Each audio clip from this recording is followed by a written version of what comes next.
Hello and welcome to the CBB Super Show, brought to you by the FTN Network. I'm your host, Walter Waddell, a.k.a. Dub Deuces 85, a.k.a. the niche sports connoisseur, Mr. March Madness. College basketball is our thing. That's what we cover here. If it's your first time, welcome. If you're a returner and you're back in the house with us, pull up your normal seat. Everybody collectively hit that like button for me. Helps the show tremendously. Your guys' support has been so fantastic. We are flying up the board here at FTN College Sports, my show, the Super Show, and Mike Randall, our chief content officer, the super betting extraordinaire, his college basketball show, which will be taking place tomorrow morning, 6:30 a.m. my time, 9:30 for those of you on the East Coast. He is also doing really great in ratings. The college, you guys apparently can't get enough college because all the college content is doing extremely well. There's no football this weekend, Super Bowl next weekend, so it's all about college basketball. We got it all day Saturday, all day Sunday. Hopefully you guys are checking it out, hanging out with us. We have fantastic content across the board, ftndaily.com and ftnbets.com. We have written content. We have shows, betting trackers, PrizePicks trackers, everything you can think of, projections, all that you need to be successful. I'm loving it. So it is a 12-game slate. That's what we're going to be covering. What we primarily do here on the Super Show is cover college basketball from a DFS perspective. Also talk a little bit about PrizePicks and any prop betting or betting opportunities myself. We do the tried and true method, game-by-game analysis, giving you any core plays, any fade spots, DBP stats, anything that sticks out or looks advantageous. We're going to mention it here on the Super Show. If you're watching live or even on demand, make sure you're interacting throughout or dropping comments. I do circle back around prior to lock to answer any of those questions, comments, and concerns. This is your show as well as mine. We're going to get right into it. Now, there is a lot of cool stuff happening on DraftKings tomorrow, especially. They have the return of the mini-max, which we had last Saturday. That's that $1 GBP, 150 entries. Really good opportunity for those of you who are wanting to get into the MME stuff. This is a tournament that they will typically have every day once we get into March. It's a 1K to first. Really good to play around with. Use the projection sheet that we make. Try different strategies. Last week was pretty well. We actually finished in the top 5. Very, very close to taking it down. Some pretty high scores, but very fun and great opportunity to make some money there. There is Bracket Mania. When they're calling it the king of the bracket, it's always going to be March Mania and the madness to me. Qualifier number 22 at the $60 price point, 134 entrants. If you haven't qualified yet, still plenty of opportunities to do so. And then, of course, the flagship tournament, which is the $15, which is 5K to first. We're going to get an influx of casual players here and some people who maybe don't necessarily play college basketball as much as we do because there's really nothing else to do. Some NBA stuff here, I get it, but college basketball is really starting to gear up. We're already into February before Sunday, and then you're going to blink, and all of a sudden we're going to be in the Final Four.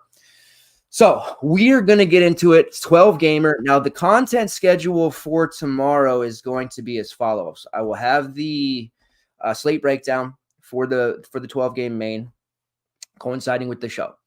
We'll also have a projection sheet as usual. Then the 12-game afternoon slate, which starts just a half an hour after the last games on main slate start, all jammed and wedged in there.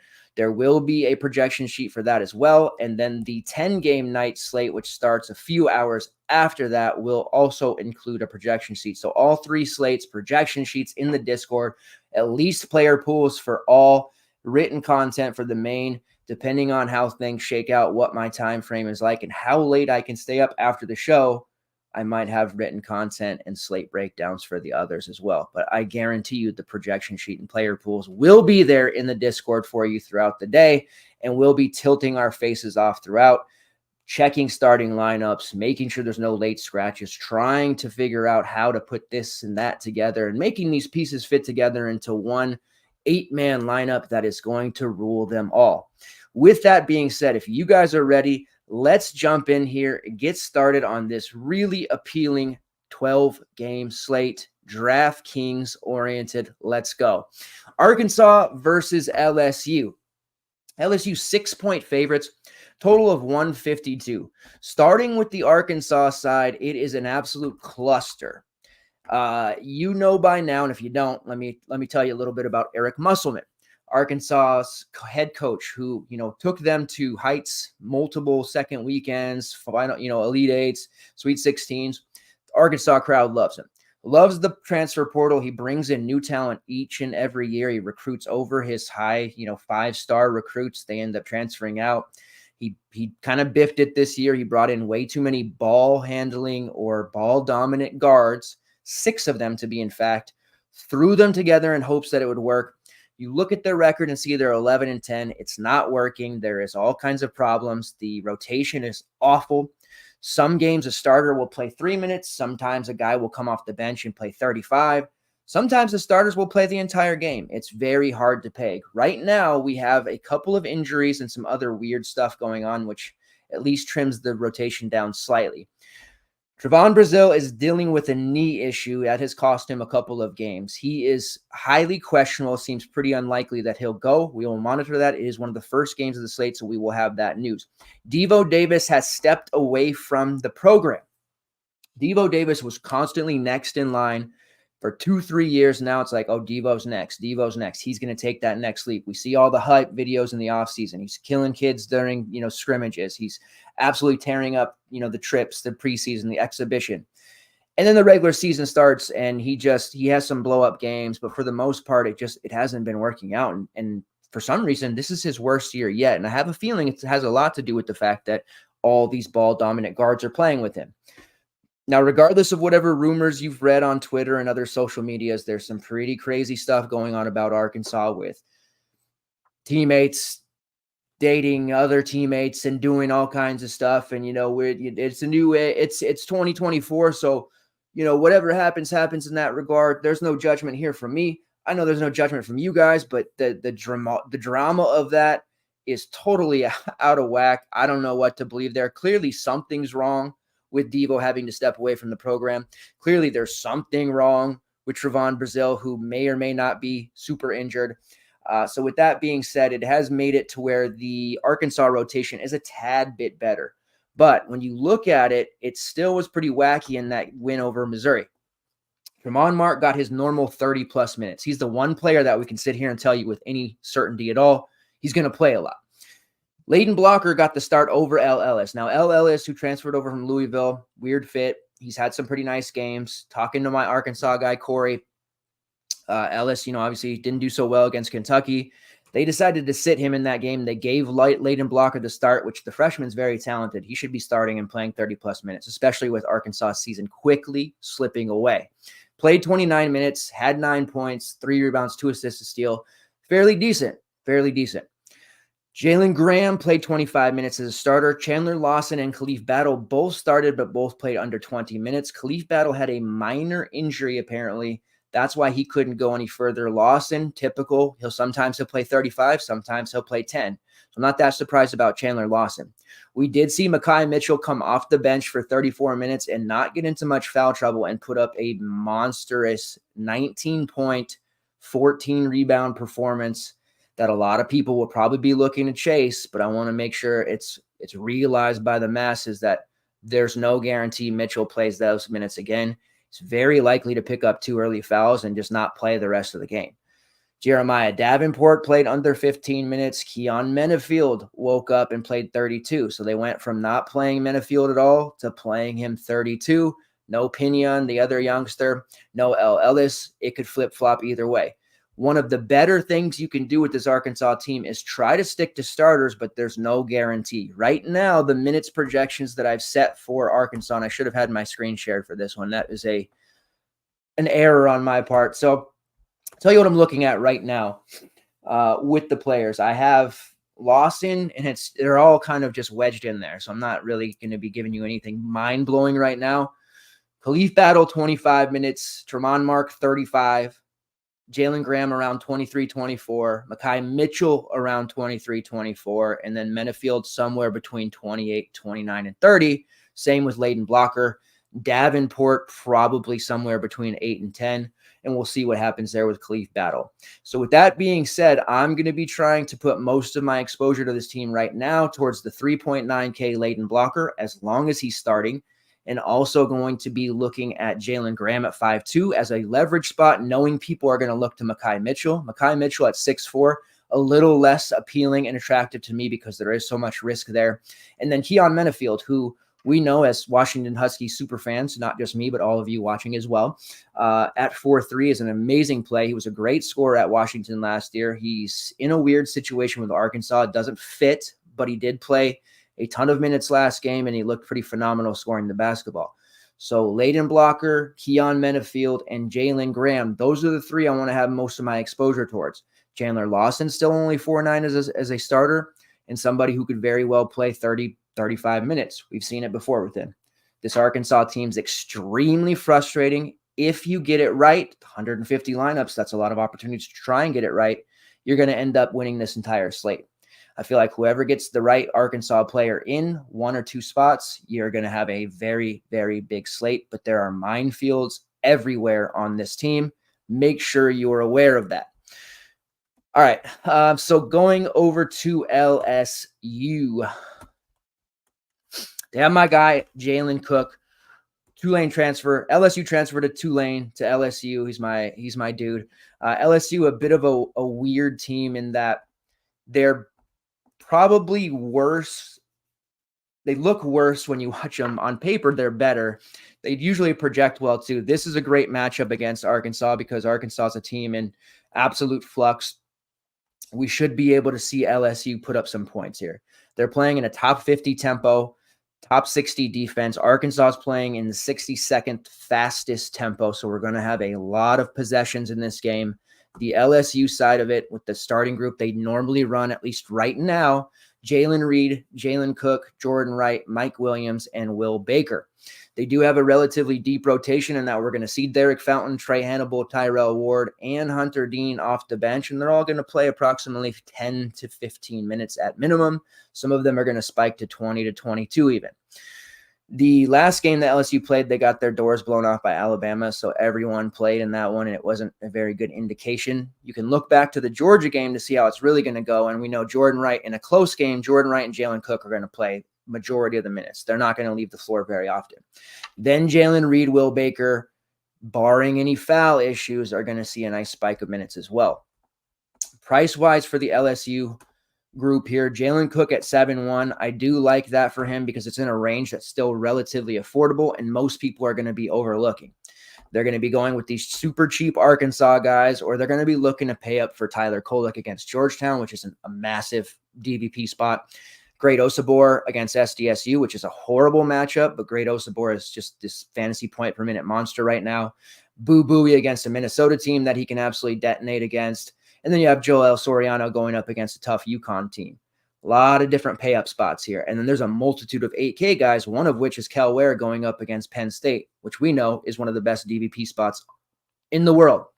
So there's a lot of different ways you can go with this slate, none of which by the masses will be Jalen Cook, which I am definitely a fan of using him in large field GPPs or the Mania Q perhaps.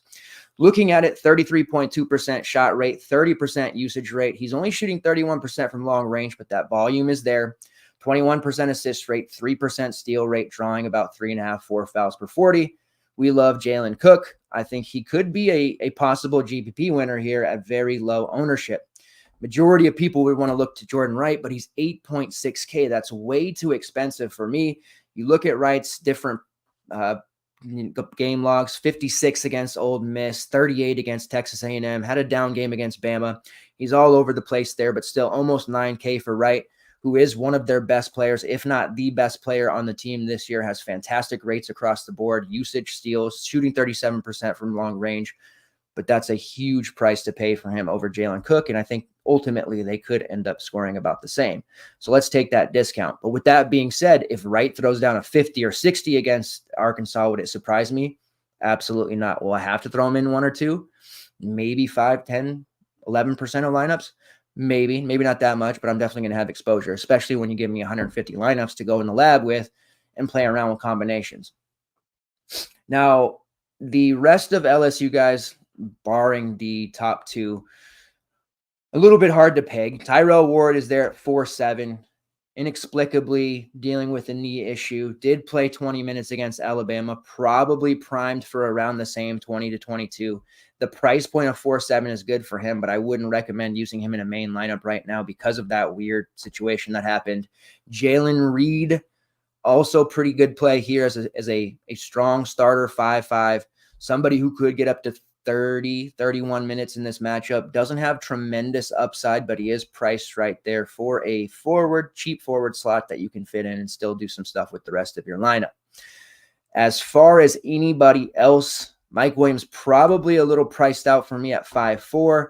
I do like Trey Hannibal. I think this is a matchup that he could do some real damage in, causing turnovers, racking up steals, perhaps scoring. Doesn't shoot threes, but I think he's going to be in the fast break, causing a lot of havoc. He's 4.9 instead of 4.2. Not quite the price we'd want on him, but I think he's worth sprinkling a little bit of exposure in some of your large field tournament lineups. All right, next game on the slate, Yukon versus St. John's. UConn's 2.5-point favorites, total of 146.5. I have had several people ask me about this line, one being my college football co-host, partner in crime, Jay Kuchek, who is very puzzled why UConn is only a 2.5-point favorite. And I think that's a valid question. However, Alex Caravan is a game time decision, which is probably impacting this a little bit. They're also on the road, but UConn, I think nobody would argue right now that UConn is a better team than St. John's and probably a lock to go to the Elite Eight at minimum. I mean, anything can happen in the tournament and will, but I think after UConn won the title, I said their title window is going to be open. They're going to the Final Four. I feel pretty confident in that. So this is a betting opportunity here for UConn, especially if Caravan ends up playing. Now, I think it'll be tricky because if Caravan plays, it seems very unlikely that he'll play his usual 32 to 35 minutes. We're probably looking at a reduced Alex Caravan, more of a decoy out there playing 20 to 25 minutes. Not that effective. He is dealing with an ankle issue, and the fact that he has a game time decision tag tells me that he's not going to be 100% that quick. If he does play, it's going to be a very limited capacity where he's not going to do a lot. So we're not going to look at him from a DFS standpoint. If he ends up being out, it does open the doors for a lot of different options here for us. First is 7K Stephen Castle. Castle is a really NBA, just about NBA ready freshman. If you haven't heard about him in your NBA draft guy, you will soon enough. Played 31 minutes in that game against Providence, was solid, 20 points, 5 rebounds and an assist before fouling out, shot 7 of 14. He would be the one to absorb a lot of those Caravan shots. At 7K, we're talking about a guy taking a usage rate on from Caravan and shots that would make him produce like he's an 8.5 or 9K player. So a vast underpriced option here, depending on how that Caravan news shakes out. You have the usual suspects in Tristan Newton and Cam Spencer. They're both going to play most of the game. We're talking 38, 39 minutes for both of them in a great spot against St. John's. Don't have any issues using those two, obviously. Then you have Donovan Clingan, whose price has slipped under 7K once again. Last time he was under 7K and just coming back into the mix, it was against Xavier. He played 18 minutes. He put up 35. They absolutely ate Xavier by 40-plus points. They did beat Providence, a little bit more of a physical game. Clingan was in foul trouble the rest of the way. He did not have a very good game, and that has caused his price to slip back to 6.7. On the road against St. John's, a Joel Soriano front court, athletes all over the place like Chris Ledlam, RJ Lewis, guys that, little Nat style getting under Clingan, trying to frustrate him. I think they can definitely succeed. So I don't think that we can sit here and be like, yeah, Clingan's a lock at this 6K price like we could against Xavier, but he's still a really good option. Fouls are going to matter a lot. And this is one of those games where I've tried to pay attention to referee assignments, especially in the Big East. There are 2 or 3 refs that are competing for the worst in the world. And one of them is James Breeding, who just calls fouls like left and right. And whenever he is assigned to a game, it's almost worth fading those guys in your main lineup. So that's going to be a game I pay attention to, ref assignments, and we'll try to keep a handle on that. I do post that stuff in Discord, not for every game, but it is something that we certainly look at. Any port in a storm, any little edge that we can create, that's what we will do. So keep in mind about that if you're looking at playing Donovan Clingan. There would be other guys obviously stepping into a higher usage role without Caravan. Hassan Diarra at 4.7 would be the most obvious, sliding into about a 24, 25-minute role. I don't mind Diarra. He's kind of a lower end value there. Didn't play well against St. John's in the first time that they played them. He actually played 20 minutes and had less than 3 fantasy points, which is pretty hard to do when you play that many minutes. He has been dealing with some various ailments and issues as well. And the fact of the matter is he's just, he's out there to take shots as they come, and he's like the 5th, 6th, 7th option on the team.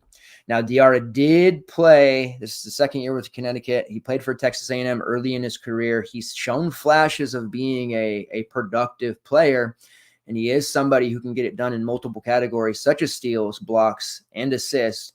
So I do think he's fine if you go that way and you want to take a little bit of a cheapie on Yukon. This is one of the first games on the slate as well. So it's that first, 3-4 games that are starting us off. If he just ends up starting, I don't have any issues using him. On the St. John's side, we had our run of cheap Joel Soriano games. He was 8K, then he was 7.5, then he was 7.3. Those days are over. He's put up back-to-back games of 35 and 52. Easier matchup, Xavier, no front court. They always get beat down low. And a good game against Villanova in which he scored 21 and 9. So now he's priced back up at 8.6. That's going to be a tough ask going up against Yukon, a very tough Yukon team with Donovan Clingan. If they go at Clingan, get him into foul trouble, very good opportunity for Soriano to still pay this price off. You might remember back when they last played Yukon, it was just before Christmas. He was priced at 10.1K. He had 14 and 11. That's a pretty good game, but it was 35 fantasy points at 10.1. Not so good. At 8.6, we can live with 35. So I do like him here, but at 8.6, there's just a lot of other options that we're going to want to look at here. And as far as paying up for guys, you're going to hear me talk about it a lot, but Tyler Kolek against Georgetown is just like an absolute no-brainer. I have to play him at all costs, so it's going to be hard for me to fit some of these other high-priced guys. We can get discounted St. John's guys if we want. Dennis Jenkins is there at 7.5, somebody who's going to play the entire game, initiates the offense, solid enough defender, always has the ball in his hands. He's going to take 15-plus shots. Don't love the matchup for him individually, but because he's going to be on the floor for the entire way, you have to at least consider him. He did struggle against them in their first matchup, shot 4 of 13. They only lost by 4. St. John's was in that game till the end, but Dennis Jenkins was one that was very much so struggling with that perimeter defense. My favorite play on the St. John's side, probably going to be Chris Ledlum. We're getting a slight discount from the others here at 6.6. Comes with guard forward eligibility. When Ledlum first transferred into St. John's this year, a little bit of confusion. His prior programs, he was the alpha. It seemed like he still thought he was the alpha, had to learn not to be or to play more off of Soriano and Jenkins. Took some time to get to that level. He's now understood that he's not the offensive alpha, but he does so many other things that he doesn't have to score points to be effective, especially at this price. We're talking about a guy who rebounds at a high level, blocks shots, racks up steals, gets a little bit of assist, can shoot the 3 mildly. But if he scores 8 or 9 real points at 6.6 with the other stuff that he does, we're talking about a guy who could put up 40 even against Yukon, and will be getting some of the weaker defenders out there. So Ledlum is my guy if I'm using a St. John's player. I'm not necessarily going to be prioritizing anyone on St. John's against Yukon because I do respect them that much, and we're at the level and at the point of the season now with Yukon where I'm just not targeting against them. Same with Houston. Sort of the same with Porter Moser in Oklahoma, although it depends on what team they're facing. There's just a few teams here. Virginia at this point now where we're just not getting anywhere targeting against them. You do have RJ Lewis. He really, really hurt the soul of a lot of us last game because it was the perfect spot for him up against Xavier. He was only 5'9", could not stop fouling. 2 quick ones, a quick third, and ends up playing only 14 minutes. Has a bad game. Still priced pretty cheaply at $6K there, but this is not a very good spot to use him against Yukon either. Again, I would just find the money to go to Ledlam or probably completely fade the St. John's team all in all with some GPP shares of Joel Soriano.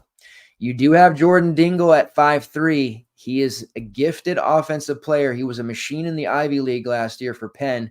Hasn't translated just yet to St. John's. He's really struggled with the shot. He's been sick a bunch. He's had some, ailments here, mild injuries here, bangs, bumps, bruises, all that stuff.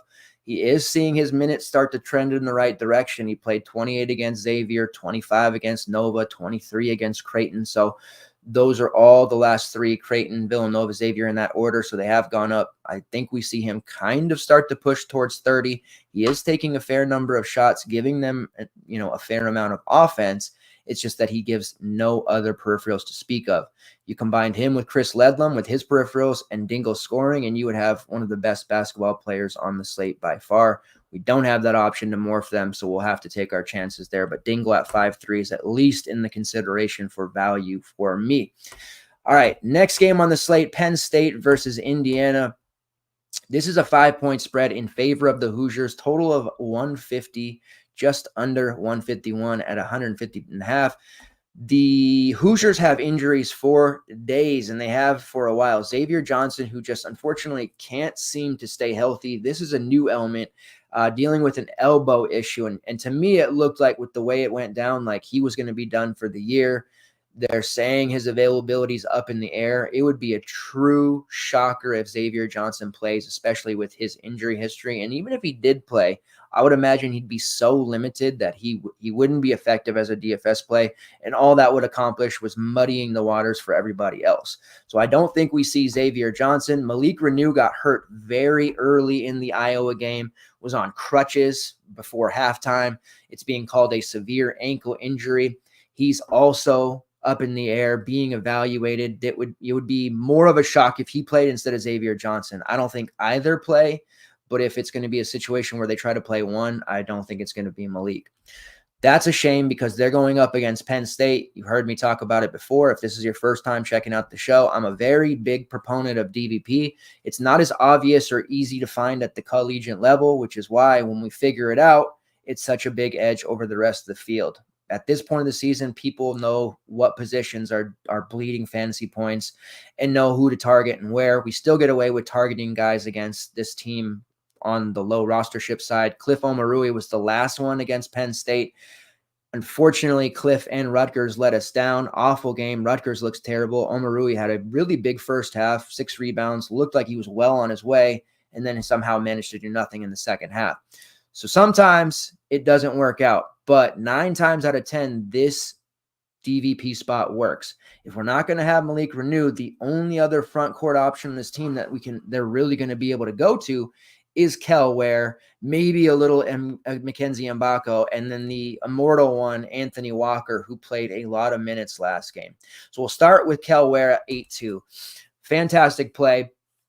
The price, there would have been zero chance of me fading him even at like 8, 9, 9K. Like I'd be willing to pay a pretty hefty sum for Kel Ware in this matchup, especially taking Malik Renew off the table. We're going to go ahead and give him 35 to 36 minutes. Yeah, he's going to absolutely shred Penn State. They're undersized in the front court. They're not physical in the front court, and they consistently give up a ton of rebounds. They get their shots blocked, and they just obviously have nothing down low to stop guys. How they stop Cliff Omarui, I can't tell you, other than he doesn't shoot the ball normally, and Rutgers just looks completely out of sorts, especially in their last game. Although they are getting Jeremiah Williams off of waiver, so we'll see how that works out for them. Looking at Kel Ware's usage rate, 22% usage rate, 23% shot rate. His rebounds is where we're most interested. Top 60 defensive rebounding efficiency percentage, 25%. He has a combined rebounding rate well over 30%. He's even shooting 44% from long range, only 25 attempts, but just dangerous enough to where he can take slow big men out and he can body little big men, if that makes sense, down on the block with ease. 6% block rate, drawing 5 fouls per 40. And as far as fouls go, he has a 2.5 fouls called per 40 rate. Knock on wood. New desk made of wood. Let's do it. He's not going to get into foul trouble here, or at least we hope, or he shouldn't. 9 times out of 10, he won't. It's college, though. Sometimes you never know. So Kel Ware is going to be our guy, and he's an absolute priority over 8K play.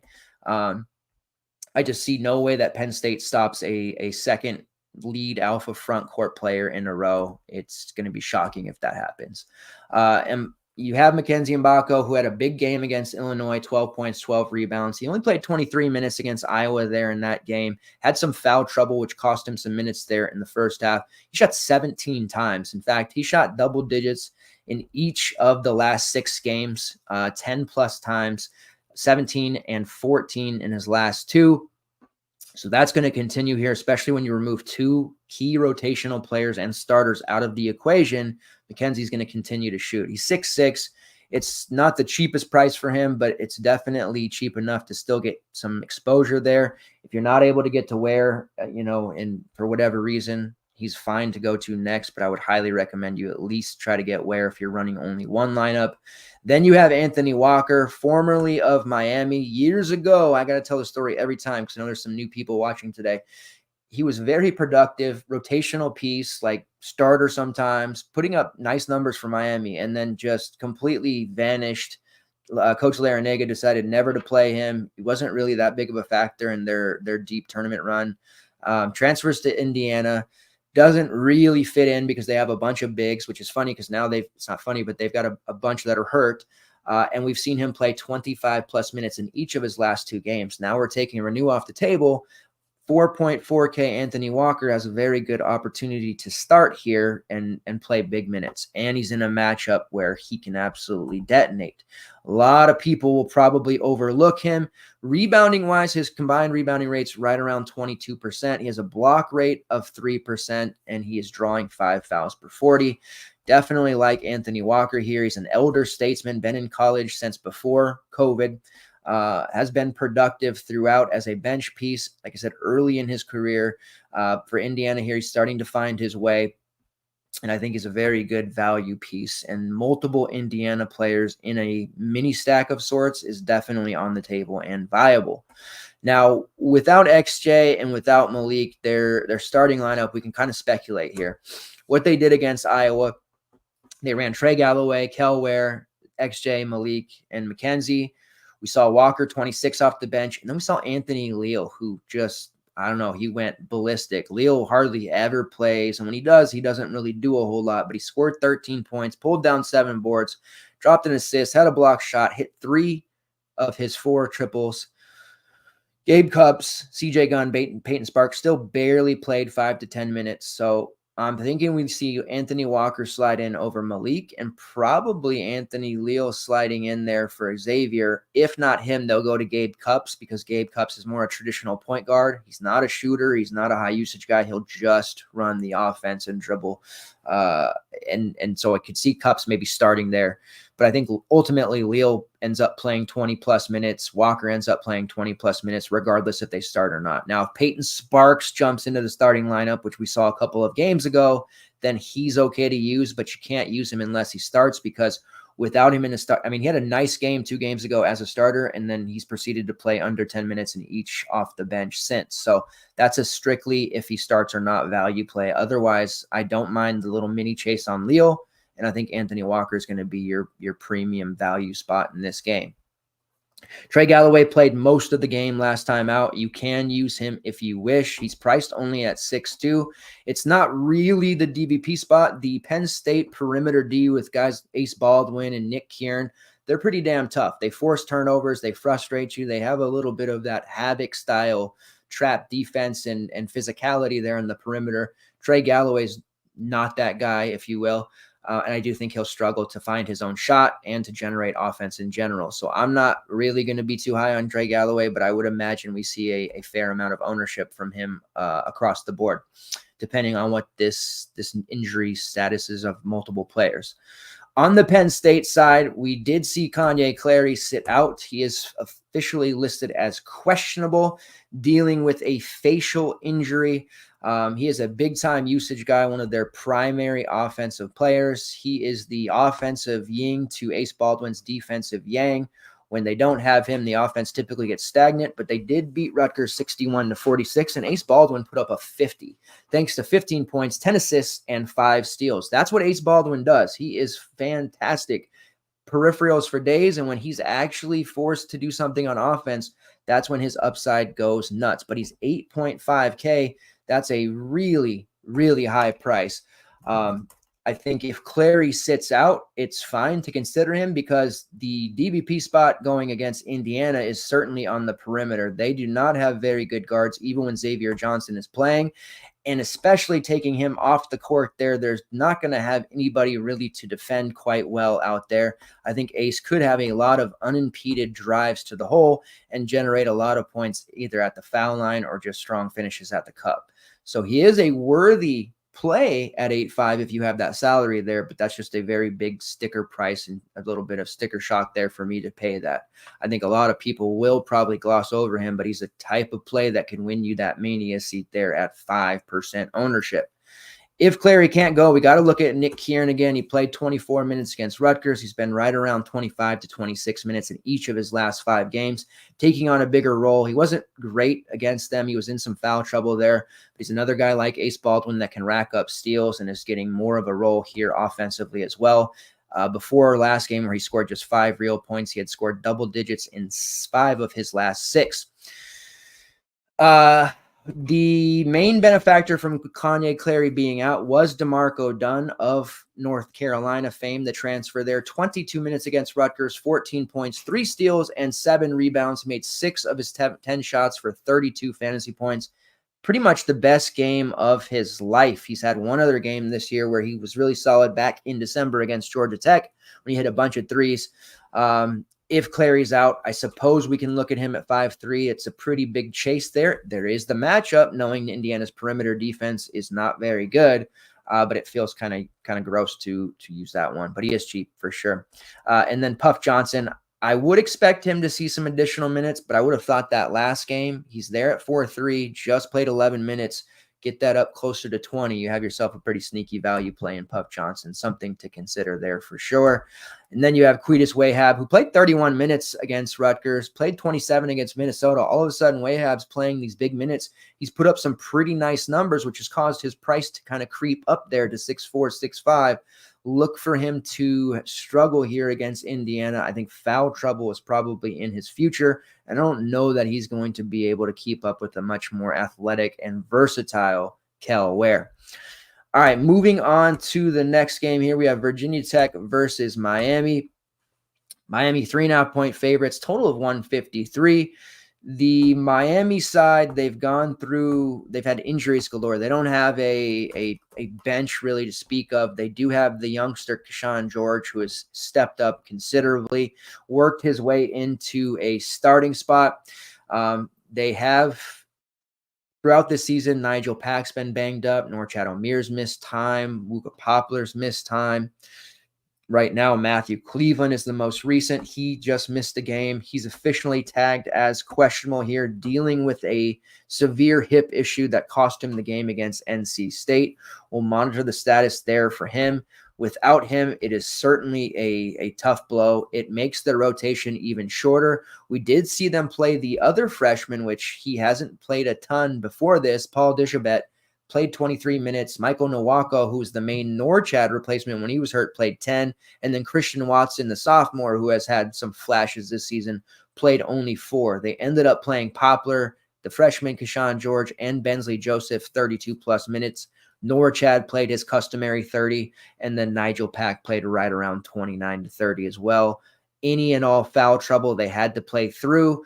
that's going to be an issue here for Miami, especially going up against a chippy Virginia Tech team that could cause them some issues. The nice thing for Miami is they are at home.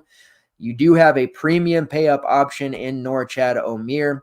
Just almost effortlessly puts up 40s at this price. He is such a fantastic player. If you haven't had a chance to watch very many Miami games, I would highly recommend doing so, especially going up against Lincoln in this Virginia Tech front court. He's going to be extra motivated to show out a little bit, I think. Looking at his rates, top 100 in offensive rating, 26% usage rate, 24% shot rate. He's even shooting 40% from long range is Norchad Omier on 33 attempts, shooting about 68% on non-3, so a lot of bunnies, a lot of dunks. He does have low post moves, has developed under Coach Larrañaga significantly, drawing 5.2 fouls per 40, 3% block rate, 3% steal rate, and a combined rebounding rate of 36%. He is top 12 in true shooting percentage across the country, not just the ACC, but the world. So you got to love Norchad Omier, but he's priced accordingly. Not that hard to figure out. Without Matthew Cleveland, there is a lot of minutes, approximately 35, and about 12 to 15 shots to go around. So we don't have a ton of non-Matthew Cleveland games to go off of, but he did miss the last two in that NC State game, which resulted in a loss. We saw a lot from Wooga Poplar, but he did force a lot of bad shots as well. Keyshawn George did a lot of the other things, the dirty work, but he didn't shoot particularly well, 1 for 7 from long range. And overall, they were held to 7 of 28 from deep. And this is a team that needs to be able to hit their threes to find success. They're going to need Bensley Joseph to do more than he has. He's priced at 6-1. It's such an ugly price for him. I don't know that we can pay it. He's going to continue to play these huge minutes. He had some nice outings in the non-con, but he's not super efficient. He's forced into these extra minutes that he probably wouldn't have on a deeper team, and he's not priced cheap enough for us to really take. We do have just for a couple hundred more, which for my money is the more talented of the two in Keyshawn George, but he's also in a similar situation that he's playing more minutes than he probably can handle. He's been good, but we are seeing him against better defenses struggle. That is something here against Virginia Tech that I would maybe worry about a little bit here.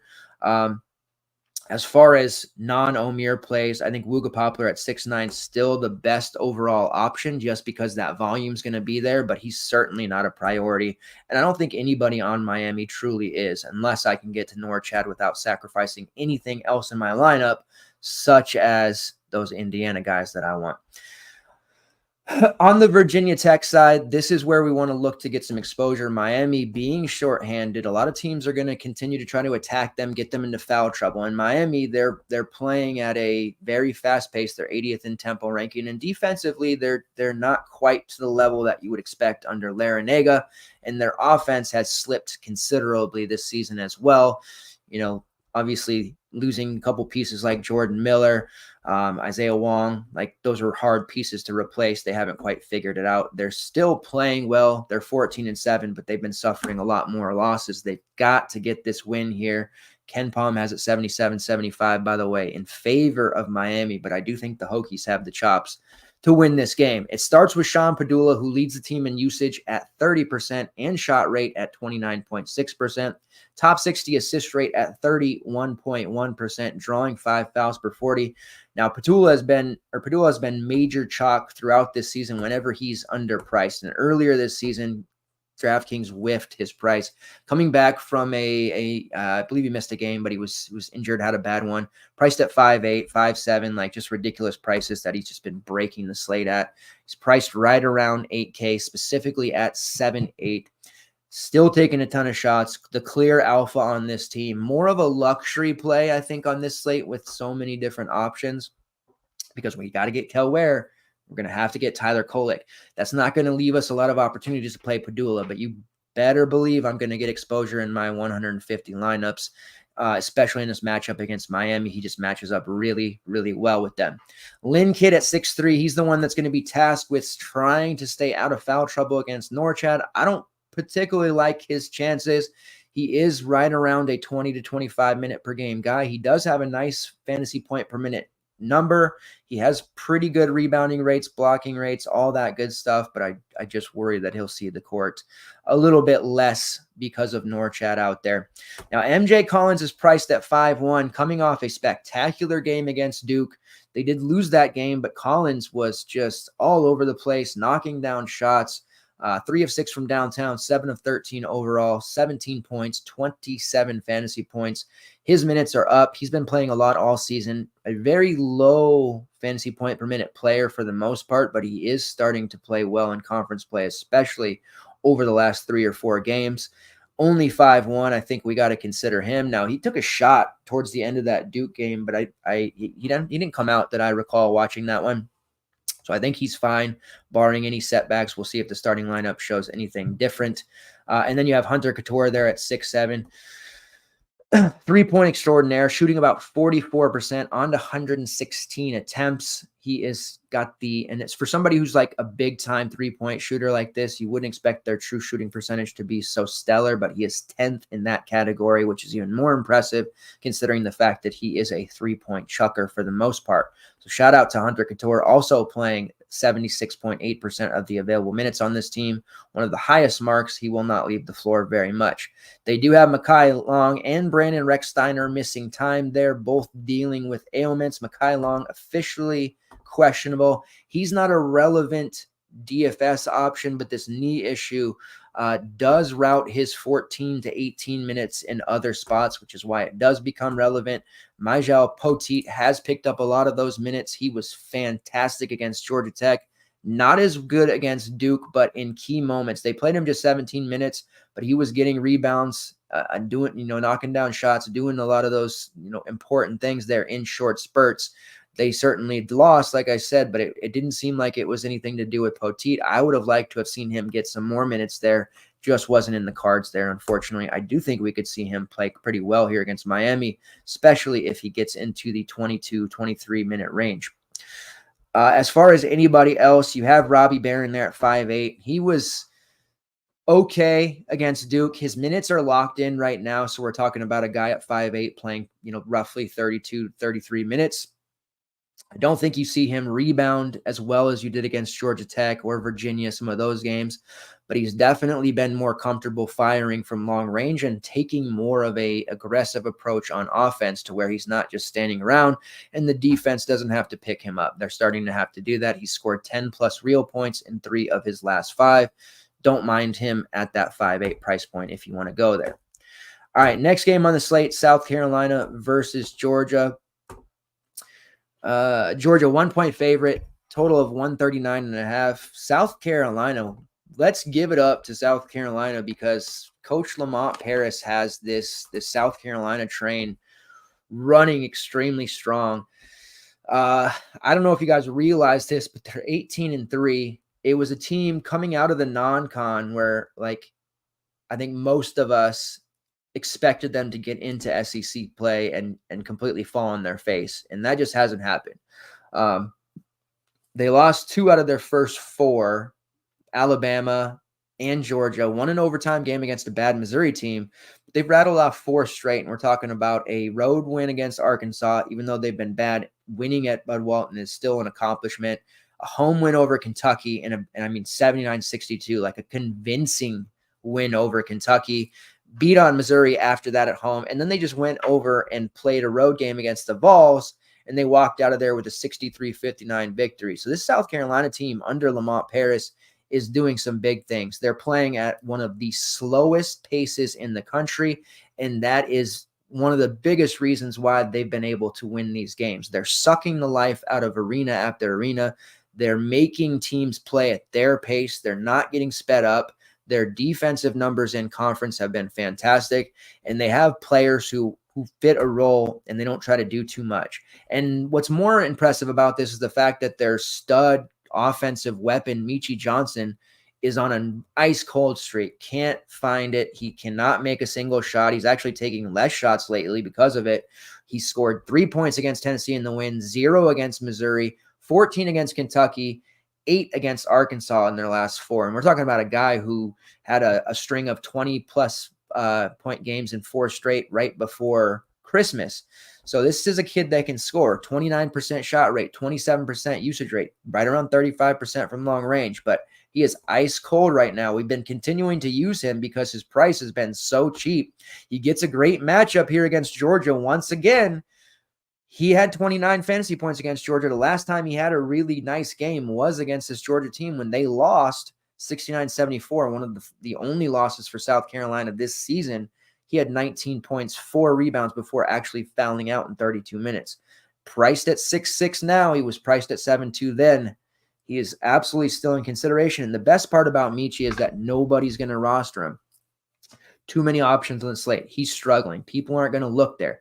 Michi did have 24 fantasy points against Tennessee, despite the fact that he shot 1 of 8 and had 3 real points. You guys, I always harp on players and their peripherals. Like, hey, they don't have to score real points to make value. We get 24 out of Michi with 3 points. Imagine he scores 20 real here, which he totally can, and still has those assists, steals, and rebound numbers. We're talking about a sub 10% play capable of fully melting the slate here. Tough environment, tougher than people realize on the road against Georgia. This Georgia team is also outperforming expectations for the most part, and I didn't expect much from them. So Michi is in play here. I think he's an elite GPP play. I do think he's the type of guy that can win you the Q or the large field GPPs. Not a lot expected there in terms of rostership. You have my man, Colin Murray Boyles. I have been on him since day one. He has been so great. He wasn't against Tennessee. Some foul issues there. Wasn't as big a part there. And what South Carolina did, so slow that their bench ended up outproducing their starters for a time there, and nobody really put up these huge scores. So I do wipe away that 17 he put up against Tennessee there. He gets a fantastic matchup against the Georgia front court. He had 26 against them last time out. You see he scored 26 plus in 3 of his last 4. He is a bit spendy at 6'3". This is the highest price point that he's been. That should also keep his rostership down, but he's an absolute star. Like, I am so high on this kid overall. Next year, we're going to be talking about like a second or third team all conference at worst, and possibly like a candidate for first team all SEC. That's how good I think he's going to be. He's only a freshman, still hasn't even barely scratched the surface of what his potential is. 23% usage rate, 19% shot rate, 27% combined rebounding rate, and a block rate of 4.5%. Now, he does draw 5 fouls per 40, but he also has a 4.6 fouls called per 40 rate. So with Murray Boyles on the road, he needs to not get too excited, not trying to make these highlight blocks, bodying guys. If he can stay on the floor and play closer to 30 minutes like he had been doing prior to Tennessee, I do think he has an opportunity here to put up a low-owned 30 spot, which his higher price, that's not quite enough, but I still think he has that capability to make value and exceed. And I'm definitely going to have exposure for that reason. We did see Miles Stute, who has been banged up, missed, 3 or 4 games there in a row, came off the bench against Tennessee. He was available against Missouri, but didn't play. Ended up playing 20 minutes against Tennessee. He was pretty damn good. He hit 3 threes, 13 points, 3 rebounds, 2 steals. Did just enough there against Tennessee. We probably see him sneak back into the starting lineup. Without him, we saw Zachary Davis. His results have been mixed. Jacoby Wright's been fairly good off the bench as well, but we probably see Miles Stute get back into the starting lineup. We'll see Davis and Wright and Josh Gray as those primary bench pieces. Talon Cooper and BJ Mack, the other starters, both of them have been solid as well. Prices are just okay, especially for BJ Mack at 7-1. I think the matchup is good against Georgia, but he has a tendency to get into foul trouble, and he's also been struggling with his shot to a degree. And Talon Cooper doesn't get enough respect as a DFS play. Super consistent, comes over from Tennessee or Minnesota last year, plays lots of minutes, facilitator on the offensive end, has pretty good defensive prowess. I don't mind him at 6'5", but for 100 more, I would take that upside shot with Michi Johnson instead. On the Georgia side, it's not your South Carolina group of the past couple of years. This isn't a guaranteed like mini stack against them by any means. Defensively, they've been slowing teams down. We just saw them hold that high-powered offense of Tennessee to 59. They didn't stop Dalton Knecht, who scored 31, but you look at the rest of the team, nobody else in double figures except for my country's favorite player, Santiago Vescovi, who scored 10. Nobody else on the team even scored 6. Really rough outing for Tennessee. Basically, South Carolina said, will let Dalton Knecht go off, but nobody else is going to do anything in that game plan. It almost didn't work. Dalton almost hard carried alone, but it did end up working out for South Carolina. When you look at Georgia, they don't have a Dalton Knecht that they can just rely on. They need to have a team effort. So the game plan for South Carolina might be a little bit different. Looking at Georgia, they're 14-7, again, exceeding expectations. They have lost 4 of their last 6, though, so they're starting to fizzle a little bit here. Close loss against Florida in overtime. Alabama handled them there at home, 9-point loss. They were in it to a degree. Looking at the group here, Justin Hill was questionable coming in. He did end up played 22 minutes, so that wasn't an issue there. Didn't get any additional minutes for anyone else. Blue Kane, the freshman, did play 25. Basically, what we're having here is between Justin Hill, Blue Kane, Jabri Abdur-Rahim, RJ Melendez, Noah Thomason, and Silas Demery, a ton of cannibalization in that they're all playing this mid-20s to low 30s minutes. They're kind of sharing. There's one game we'll see Noah put up 15 to 16.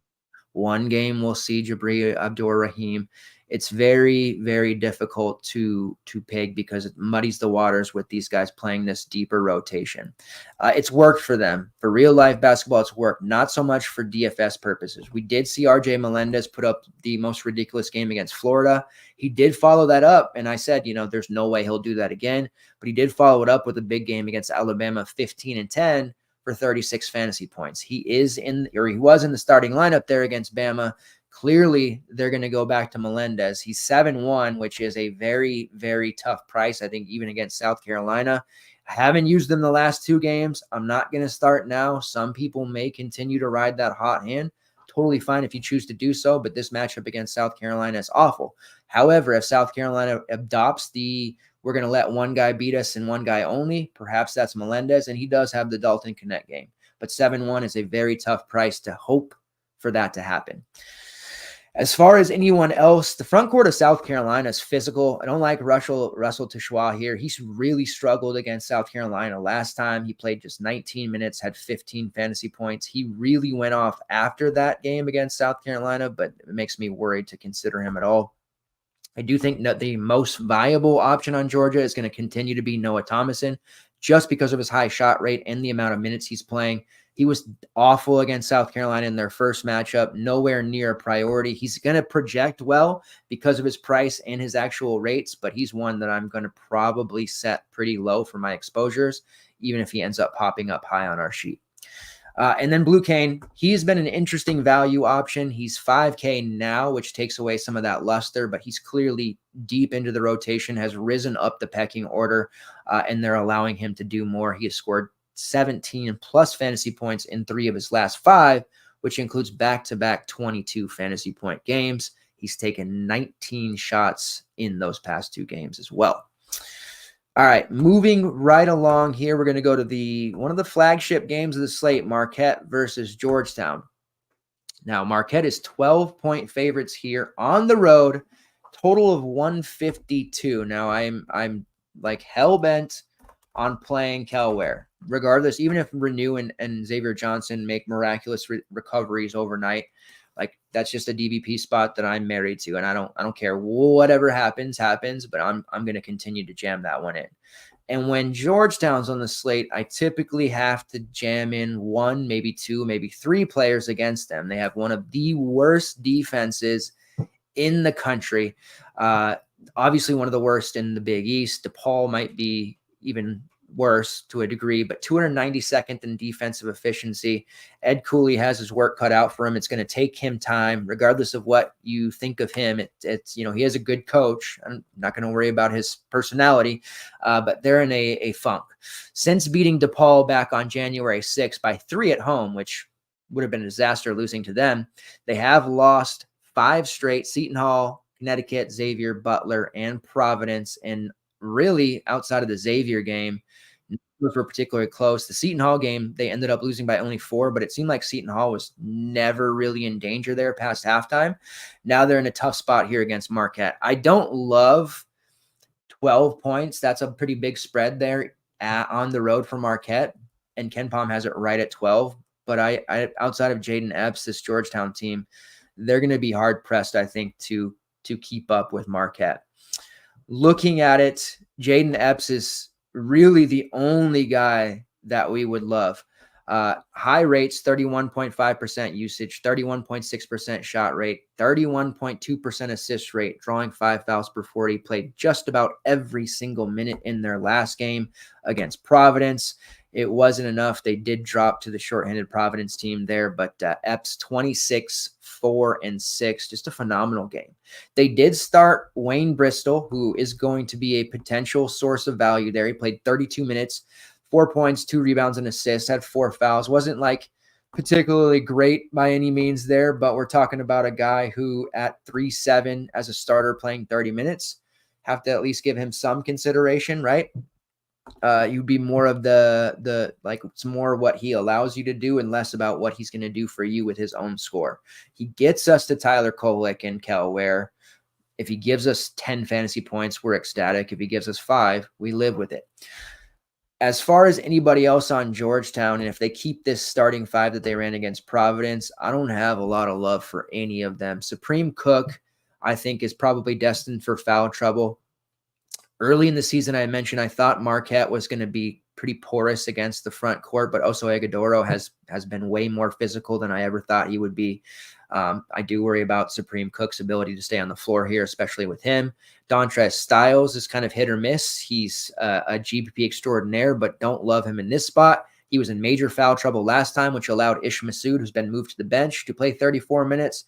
And then we've seen a little bit of Rowan Brumbaugh and Jay Heath alternating minutes there. Right now, Jay Heath is getting the most, but neither of them are that exciting. Looking at the game pre-Christmas, Marquette won by 30 against this Georgetown team. And really, Epps had 14, 3, and 3, but he was forced into 5 turnovers, shot 1 of 8 from long range. The harassing style that Marquette plays on the perimeter was just far too much for him. Nobody on Georgetown played well. And Supreme Cook didn't get himself into foul trouble, had 11 rebounds, but he couldn't do anything else. Just didn't find himself with the ball in his hands very much on the block. They did a good job of denying him. Tyler Kolek had 13 and 10. David Joplin put up 20 and 9. You guys may remember that was a Joplin game where he was priced at a supremely low price, was super chalk because of it, and broke the slate. Oso Agudoro, 13 points, 2 rebounds, 2 assists. The blowout killed most of these guys' stat lines. So nobody on the Marquette side did all that well. So you might be thinking, why do we want to pay this for Tyler Kolek? Won't the same thing happen? Well, since it's on the road, theoretically, Kolek should play 35-ish minutes regardless. You get into this time of year where, margins matter, the type of wins matter. You got to get your resume up. Like, this just can't be a disastrous loss for Marquette. So even if they build a lead early, you're still going to see Kolek out on the floor there for a long time in the second half. So putting him around 35-ish minutes is about safe, and I think we see him put up an absolute monster. You look at the Georgetown game last time in the blowout, like I said, 13 and 10 might not sound like that great, but those peripherals add up quickly. Without really even breaking a sweat in those 31 minutes, he put up 40. So if Georgetown can keep this within 8 to 10 throughout, and Kolek's forced to play maybe 38, 39, we might see a repeat performance of what he did against Villanova, which was put up a casual 61 fantasy points. Now, that's a lot. I'm not going to sit here and guarantee anything like that, but if Kolek doesn't put up a minimum of 40 at 9-3, it's truly a shocking, depressing, and horrible day for me, because I'm going to be all in on Kolek to the extent that I'm planning to put him into like 50, 60, 70% of those 150 lineups. If he has a bad day, I'm just going to turn the page and go to the afternoon slate. Sometimes it's like that. If he has a big day, then we're going to be looking at a lot of lineups in the right side of the cash line there. So I'm all over Kolek. You should be at this point. If you don't know about him, you will. Watch this game if you can. It's going to be an absolute masterclass what he does to them. 25.6% usage rate, playing 82.5% of the available minutes, the 8th best assist rate in the country at 39.4%, and he's even shooting 39% from long range. definitely a guy who can get it done in a myriad of ways. He has this guy, Oso Ighodaro, who has just been playing phenomenal in Big East play and all throughout the season. Another guy who kind of casually racks up stats. You wouldn't expect him to have a very good score and suddenly look at it and be like, wow, this man has 45. When did that happen? It's probably not going to be possible to roster him with Kolek and Ware and, some of these other guys that we've talked about so far as we get about halfway through the slate here. But I do like Oso in any non-Kolek lineup for sure. You can pair them if you want to do some Marquette mini stacks. I'm not going to worry about the blowout here because if it does turn into a blowout, it'll be because of those guys. And worrying about blowouts, we've throughout the years had a lot of discussions about this. Worrying about blowouts in college basketball is a losing proposition. You miss out more often than not on guys having huge games. And a lot of times with the parity in college basketball, games you expect to be blowouts just simply don't turn out that way. So I typically don't worry about that. I'm more of a pace, DVP guy. I don't worry as much. They do have a game next Saturday against St. John, so it's not as if they have like a true look-ahead spot. It's not like the Yukon's waiting on Tuesday or something like that. So they are going to be well prepared here after they beat up on Georgetown. They get a little bit of a break. I think they'll do their job and they'll put up the fantasy points for us. We did get a bit of a frustrating in the Villanova game for Marquette with Ben Gold getting the start, which he ended up being super chalky on that slate. And that was his first start of the season. And I believe the first start of his young career. However, he only played 17 minutes because we had to find out the hard way that Chase Ross was back. And we did see pre-lock Chase Ross was being welcomed back. There was a post on the Marquette Instagram, welcoming him back. But then there were beats on Twitter saying Chase Ross is still out. So a little bit of conflicting news there. Without him starting, you couldn't use him anyways, but he did play 31 minutes compared to Ben Gold's 17, 11 points, 4 rebounds, block, and a steal, did a little bit of everything. I suspect Chase Ross is back in the starting lineup here. Ben Gold returns back to the bench. However, I do still like Ben Gold, especially with nobody rostering him this time. He is priced at $5K, though, which is a little bit higher for a bench value piece, but he's definitely in the conversation here in this matchup. But Chase Ross at 4-1, imagining him jumping into the starting lineup like he's done at times this year would be one of the biggest chalk values of the slate.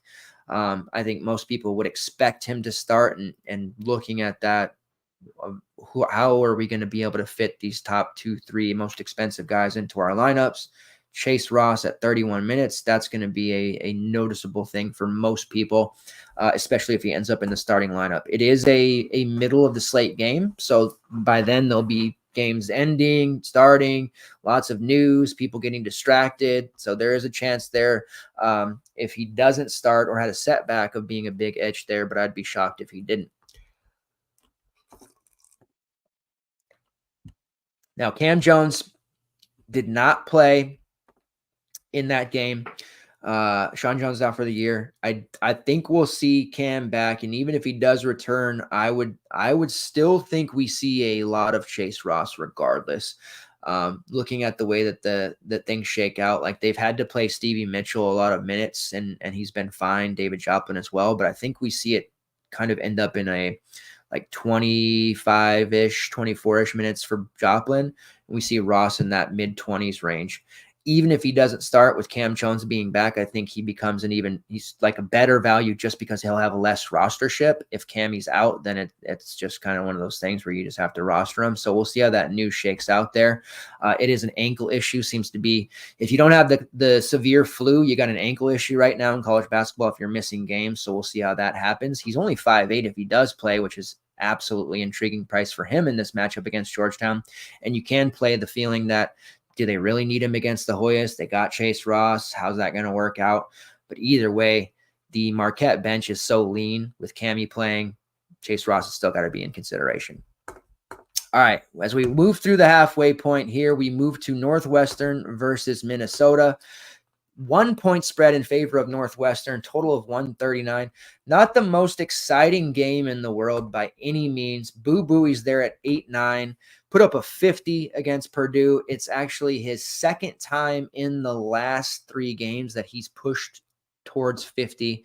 46.5, 49.5 to be exact, 35 wedged in there. The matchup against Minnesota, on paper, it's good. Minnesota's a tough place to play, though. No matter how good or how bad that program is or what stage of their, life they're in, that court, that gym, that arena, those fans, they do make it tough for visiting opponents. I don't love Boo Buie as a main team play ever. He's definitely in the conversation for GBPs, high usage guy, plays just about every minute for this team. Hard not to like a player like that, but he's burned the DFS community so much over the years that thinking about paying $9K for him with these other options on the slate is just a really tough proposition for me, especially on the road. You do have Brooks Barnhizer, who continues to play over his head. Had a really good non-con. First bit of the conference schedule, he kind of got knocked on his head a little bit. He has rattled off 5 straight games over 30. 8-2 is actually a pretty decent price for the way he's been playing. And because Northwestern doesn't really have a lot on their bench, he's been forced into playing huge minutes. 40 against Purdue, 44 against Illinois in the extra periods there, 38 against Maryland. So again, between Buie and Barnhizer, they're just not leaving the court. And this matchup against Minnesota stylistically works for them if they can stay on the court and not get into foul trouble in a hostile environment. Like the way Ryan Langborg's been playing, he's heating up at the right time. He's priced up a little bit at 6'2", but here's another player that's just not leaving the court. Northwestern and under Chris Collins, they're just running their starters into the ground. There is 2 of their last 3, I believe, overtime games. But you're talking about their bench really not playing much. Nick Martinelli played 22, Blake Preston 14, Luke Hunger 14. Matthew Nicholson started the game but fouled out in 16 minutes. Between Hunger, Nicholson, and Martinelli, they kind of rotate those interior minutes, and then you just see Ty Berry, Langborg, Barnhizer, and Buie play most of the game there. That's how it's going to continue to be. Ty Berry sitting there a little bit more expensive than Langborg at 6'6". Do not mind him if you want to use him, considering the fact that he's playing so many minutes, but I'm not trying to get into a big Northwestern stack here, especially with these options that we have on the slate. But knowing that most people probably feel that way, you can get a little bit sneaky here with some more Northwestern exposure. Minnesota side, it's awful. They've got guys in and out of the lineup all season long. Right now, Pharrell Payne is dealing with a back issue. Tough to say, even when Minnesota has changed up their starting lineup or they have cheap guys going into the starting lineup, there's no guarantee of success. And that's one of the more frustrating things about this team. The starting 5 they will likely run if there's no Pharrell Payne: Joshua Ola-Joseph, Elijah Hawkins, Dawson Garcia, Cam Christie, and Mike Mitchell. Then you've got Braden Carrington off the bench, who fluctuates between 10 and 20 minutes. Parker Fox, who's seen more minutes, and Isaiah Inhan, who has been there forever, but he's somehow only a junior and has only played 3 years. But I swear Inhan's been there for 6 years. Do not love anyone on this team. I'm not fading teams against Northwestern necessarily, but I don't find myself targeting their games as often, and it doesn't hurt me all that much. Now, Mike Mitchell's playing a ton of minutes right now because of all the injuries and things that are going on. His rates aren't particularly great. He is shooting 38% from long range, but I really was high on him coming over from Pepperdine. I thought he could be an NBA draft pick first rounder if he played his cards right and had a season that he was capable of. Hasn't quite worked out that way. The 6K price is not a very appealing salary for me, even if he's going to be on the court for the entire game. So really not in on him. Garcia's a tad underpriced for what he is at 7'8", but matchup-wise against Northwestern, I think this will be tough. I don't foresee him having one of his upside rebounding games. And then Cam Christie, who has been interesting this season, is 1K more expensive after hanging 40 on Penn State. So he's really out of play for us there at 6'3" as well. nobody on the Minnesota side that I'm feeling that great about. I feel like the industry will agree, but we'll see what happens with Pharrell Payne there. Maybe that'll change our minds there with the way that game is played. All right, K-State versus Oklahoma State. K-State's 1-point favorites. Total relatively low. This is one of the lowest totals on the slate besides the Virginia game. Go figure. Bet you probably knew that. 135.5 is the total. Starting with Kansas State, they had a really kind of bizarre game last time out. They did lose to Oklahoma 73-53, and this is kind of case in point here. Teams in a blowout playing their guys. Porter Moser of Oklahoma, he played Javian McCollum and Milos Uzan 36 minutes, even in the blowout. Jalen Moore 29 minutes in the blowout. And then on the other side, Tyler Perry and Cam Carter both played 39.5 minutes, which is essentially the entire game in the blowout. This is what I mean. Like, most of the time, blowouts in college basketball do not matter. But that just shows you how this Kansas State team is so different from last year, and they're having to play guys the entire game on the perimeter, which would have worked with Marquise Noel, but Tyler Perry is not the same type of player as Marquise Noel. He doesn't create for others like Noel does. He is a volume scorer, but his role in North Texas was not a 1+1=2 situation when it comes over and replacing Marquise Noel. And you have Cam Carter, who is also a volume type scorer. It's kind of led to this situation where K-State's offense, it goes anemic at times. Really loved K-State last year, was proud of ourselves for kind of predicting that breakout. Not the same team here. Their bench is almost non-existent. They did have to play Dorian Finister, who's a appealing freshman, and Jarrell Colbert, who's a sophomore and still trying to figure it out. Additional minutes there, so they actually gave them time in the blowout. But overall, they're going to have to play their starting five a lot. And lucky for them, they're playing an Oklahoma State team that's just not very good. Outside of Carter and Perry, who are the best two on paper just because of all the minutes they're playing and their higher usage rates, they're going to be the guys that we want to focus on. Now, Carter's 6'7". That's a pretty intriguing price for him. He's been up to 8K or beyond. Only shot 2 of 12 in their last game. Has hit a little bit of funk there. Earlier in the conference schedule in late December, he was putting up these big 35, 40 fantasy point games. So we know there's upside there. He did have 15, 4, and 2 last time in a win over Oklahoma State. So he's definitely capable, and now he's a cheaper price to consider, like him for GPPs.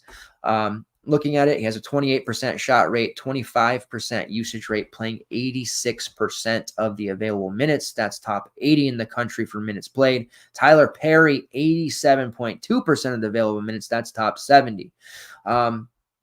Perry's priced at 7K. He actually looked pretty damn good against Oklahoma, but that was just because they had nobody else making shots. He wasn't very good against Oklahoma State either in their first matchup. I do think he rides last game a little bit, and with the way that Oklahoma State's kind of skidding in terms of giving up fantasy points to the perimeter, I like Perry's chances to have a nice game here, but I'm absolutely not going to be going on my way to roster him and probably anybody in this Kansas State side or the game in general. As far as the front court options go, I still like Will McNair. He only played 10 minutes there, totally ineffective. Would have liked to have seen his price drop when he's in that low 5K range. He has been a fairly consistent option, but right now it's tough to want to use him, especially if it seems like Coach Tang is going to start using Colbert or Finister a little bit more. You have Arthur Kaluma at 6'8". There's upside at that price for him, but he's very unappealing for me overall this year. I liked him more. I wouldn't have thought this because in the Creighton offense, they ignored him a lot and he became like the fourth option.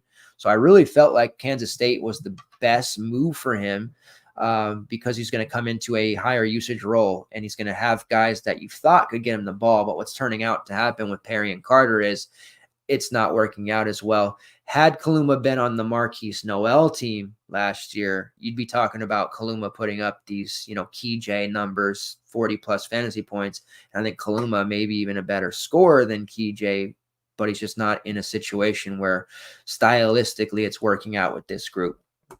So it's hard to get behind using Kaluma. I don't think we'll have very much exposure there, if any. I am interested in Finister, but I recognize he only played the additional minutes because of the blowout. And you see a couple of games ago when they lost to Iowa State, and they've had a string of tough matchups. 20 minutes against Iowa State, 20 minutes against Baylor, which was a close game. That's at least, something to consider or looks good on paper, and then 11 minutes in a blowout loss to Houston. So tough to peg there, but at 3.8, I at least think there's worth some consideration there. He's been pretty solid overall. He's rebounding well. His shot's not particularly good, but if we're going to see some more minutes for the freshman, he's at least at sub 4K, somebody that you can throw in a couple of GPP lineups, enable you to add maybe 1-2 more pay-ups. And then you've got a situation where you don't really care what he does. Yes, we want 4X and above from him, but we got to be realistic and know that Dorian Finister's probably giving us 5. What's that pay up giving us? 6X, 7X? Okay, we're okay. We've covered that. And then the last starter, David N'Guessan, but he does almost nothing for me. I don't find myself rostering him very much, and it doesn't hurt my feelings when I don't. He doesn't really do anything that breaks the slate or anything. All right, on the Oklahoma State side, Javon Small has been the dude. Now, Kansas did a nice job, like a very angry Kansas team without Kevin McCullough. Would you have ever guessed that they'd win by 30 against Oklahoma State? I almost feel like Oklahoma State came into that one thinking that they were going to get a gimme. Javon Small, heading into that game, had scored 30-plus fantasy points, 3 straight, really playing well, and then he got smacked in the face there against Kansas. And right before that string of games, he had played Kansas and got smacked in the face by them then as well. 2 blowout losses against Kansas in which Javon Small was horrible. Now, playing against this Kansas State team at home, this is when he did very good. He had 5 steals against them, only 11 points, but 5 assists, 8 rebounds, a very solid, well-balanced game for Javon Small, putting up 37 against K-State. Have to like him at 7.7. Clearly the alpha player on this team and a very good overall large field GBP option. So Oklahoma State's team under Mike Boynton is 9-12. Season is going to go lame duck here very soon for them.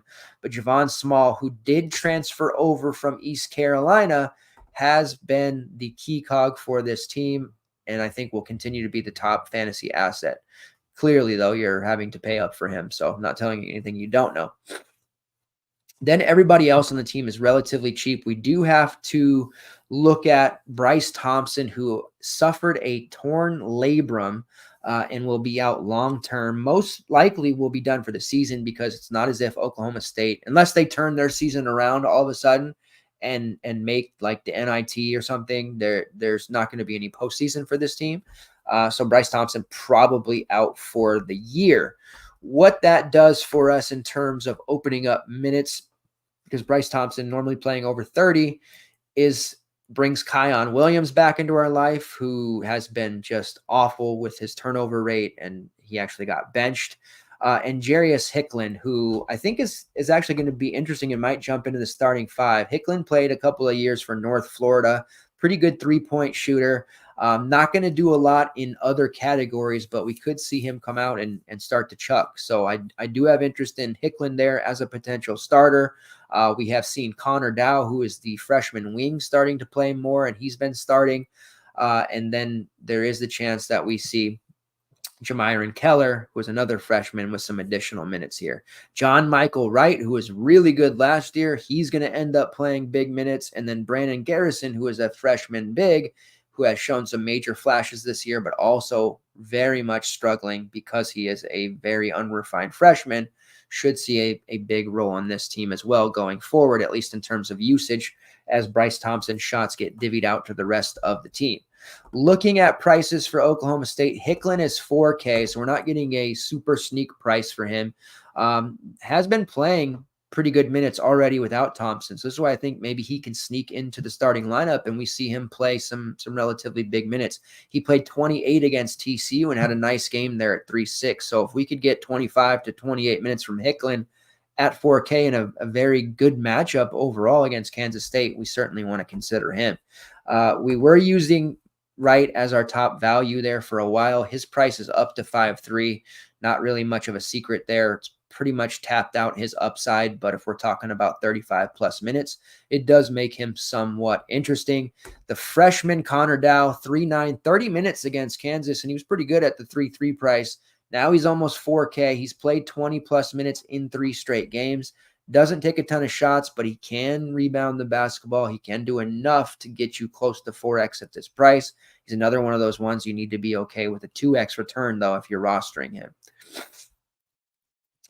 Keller would be the interesting one. Looking down here, he's 3K, just the 9 minutes there, but we're probably going to see him, again, play some additional time here. He's a little bit of that sneakier look, a raw freshman who they may just turn on the ball over to and say, here you go, let's see what you can do.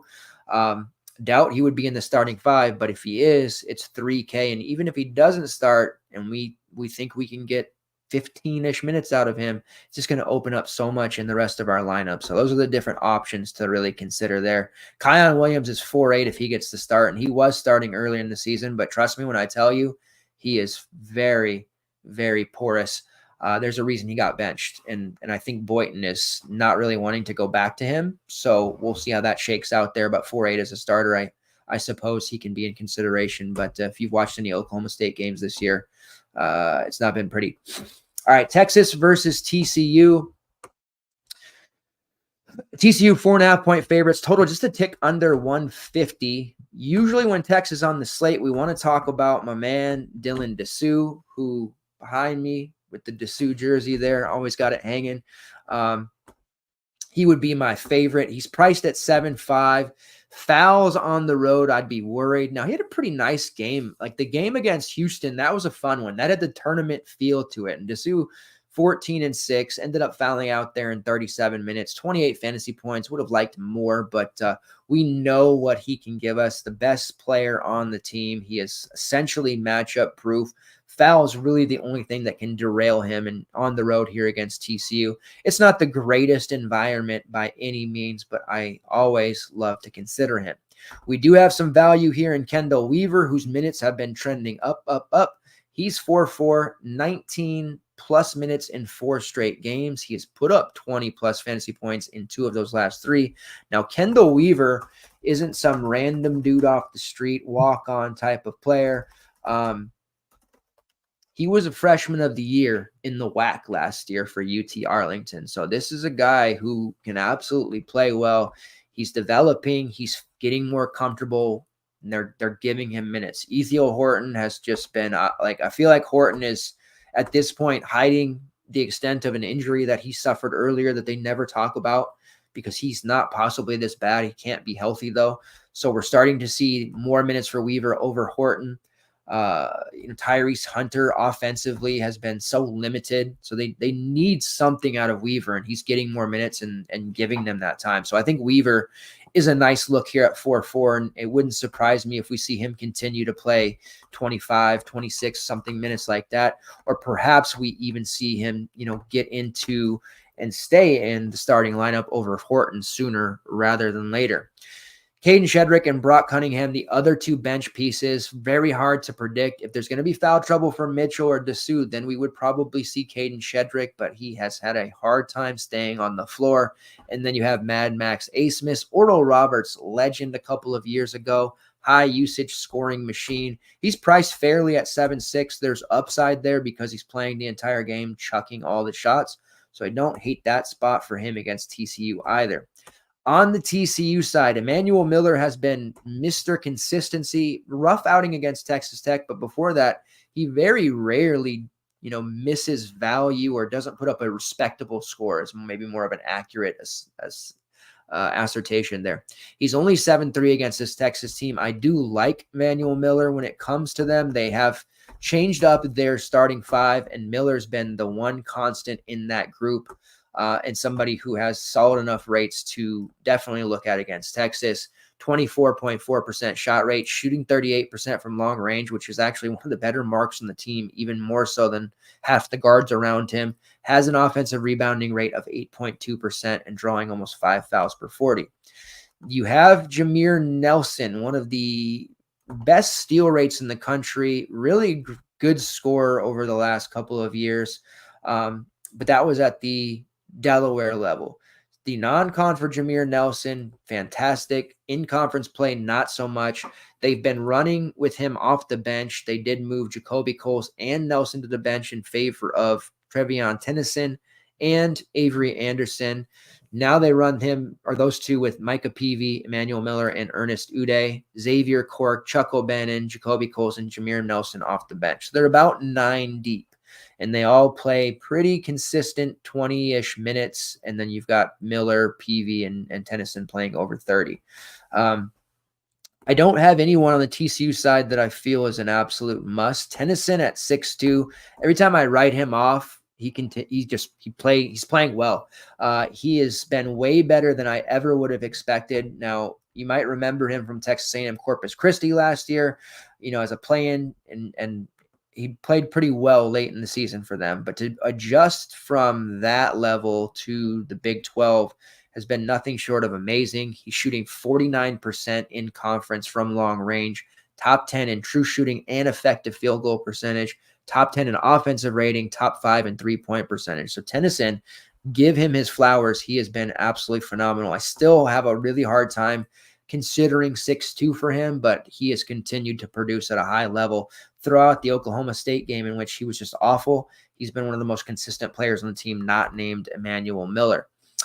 Jacoby Coles, over the years, a high fantasy point per minute guy, great overall usage rates, suffering some injuries, playing through a foot issue. It's caused him to lose minutes, but you see in short bursts, there's very few guys under 5K that could put up numbers like him, but that foot issue is clearly a hindrance, and it's hard to get behind using him right now. We can't even seemingly get him past 20 minutes, and 4.6 isn't the cheapest price overall. There's other values on the slate that we can look at, so he's more of a GPP look, but don't be surprised if he does have a nice little 4X game at that price here, if he can actually make 20 minutes. And then you have Avery Anderson, 5'9", Jameer Nelson, 6'4".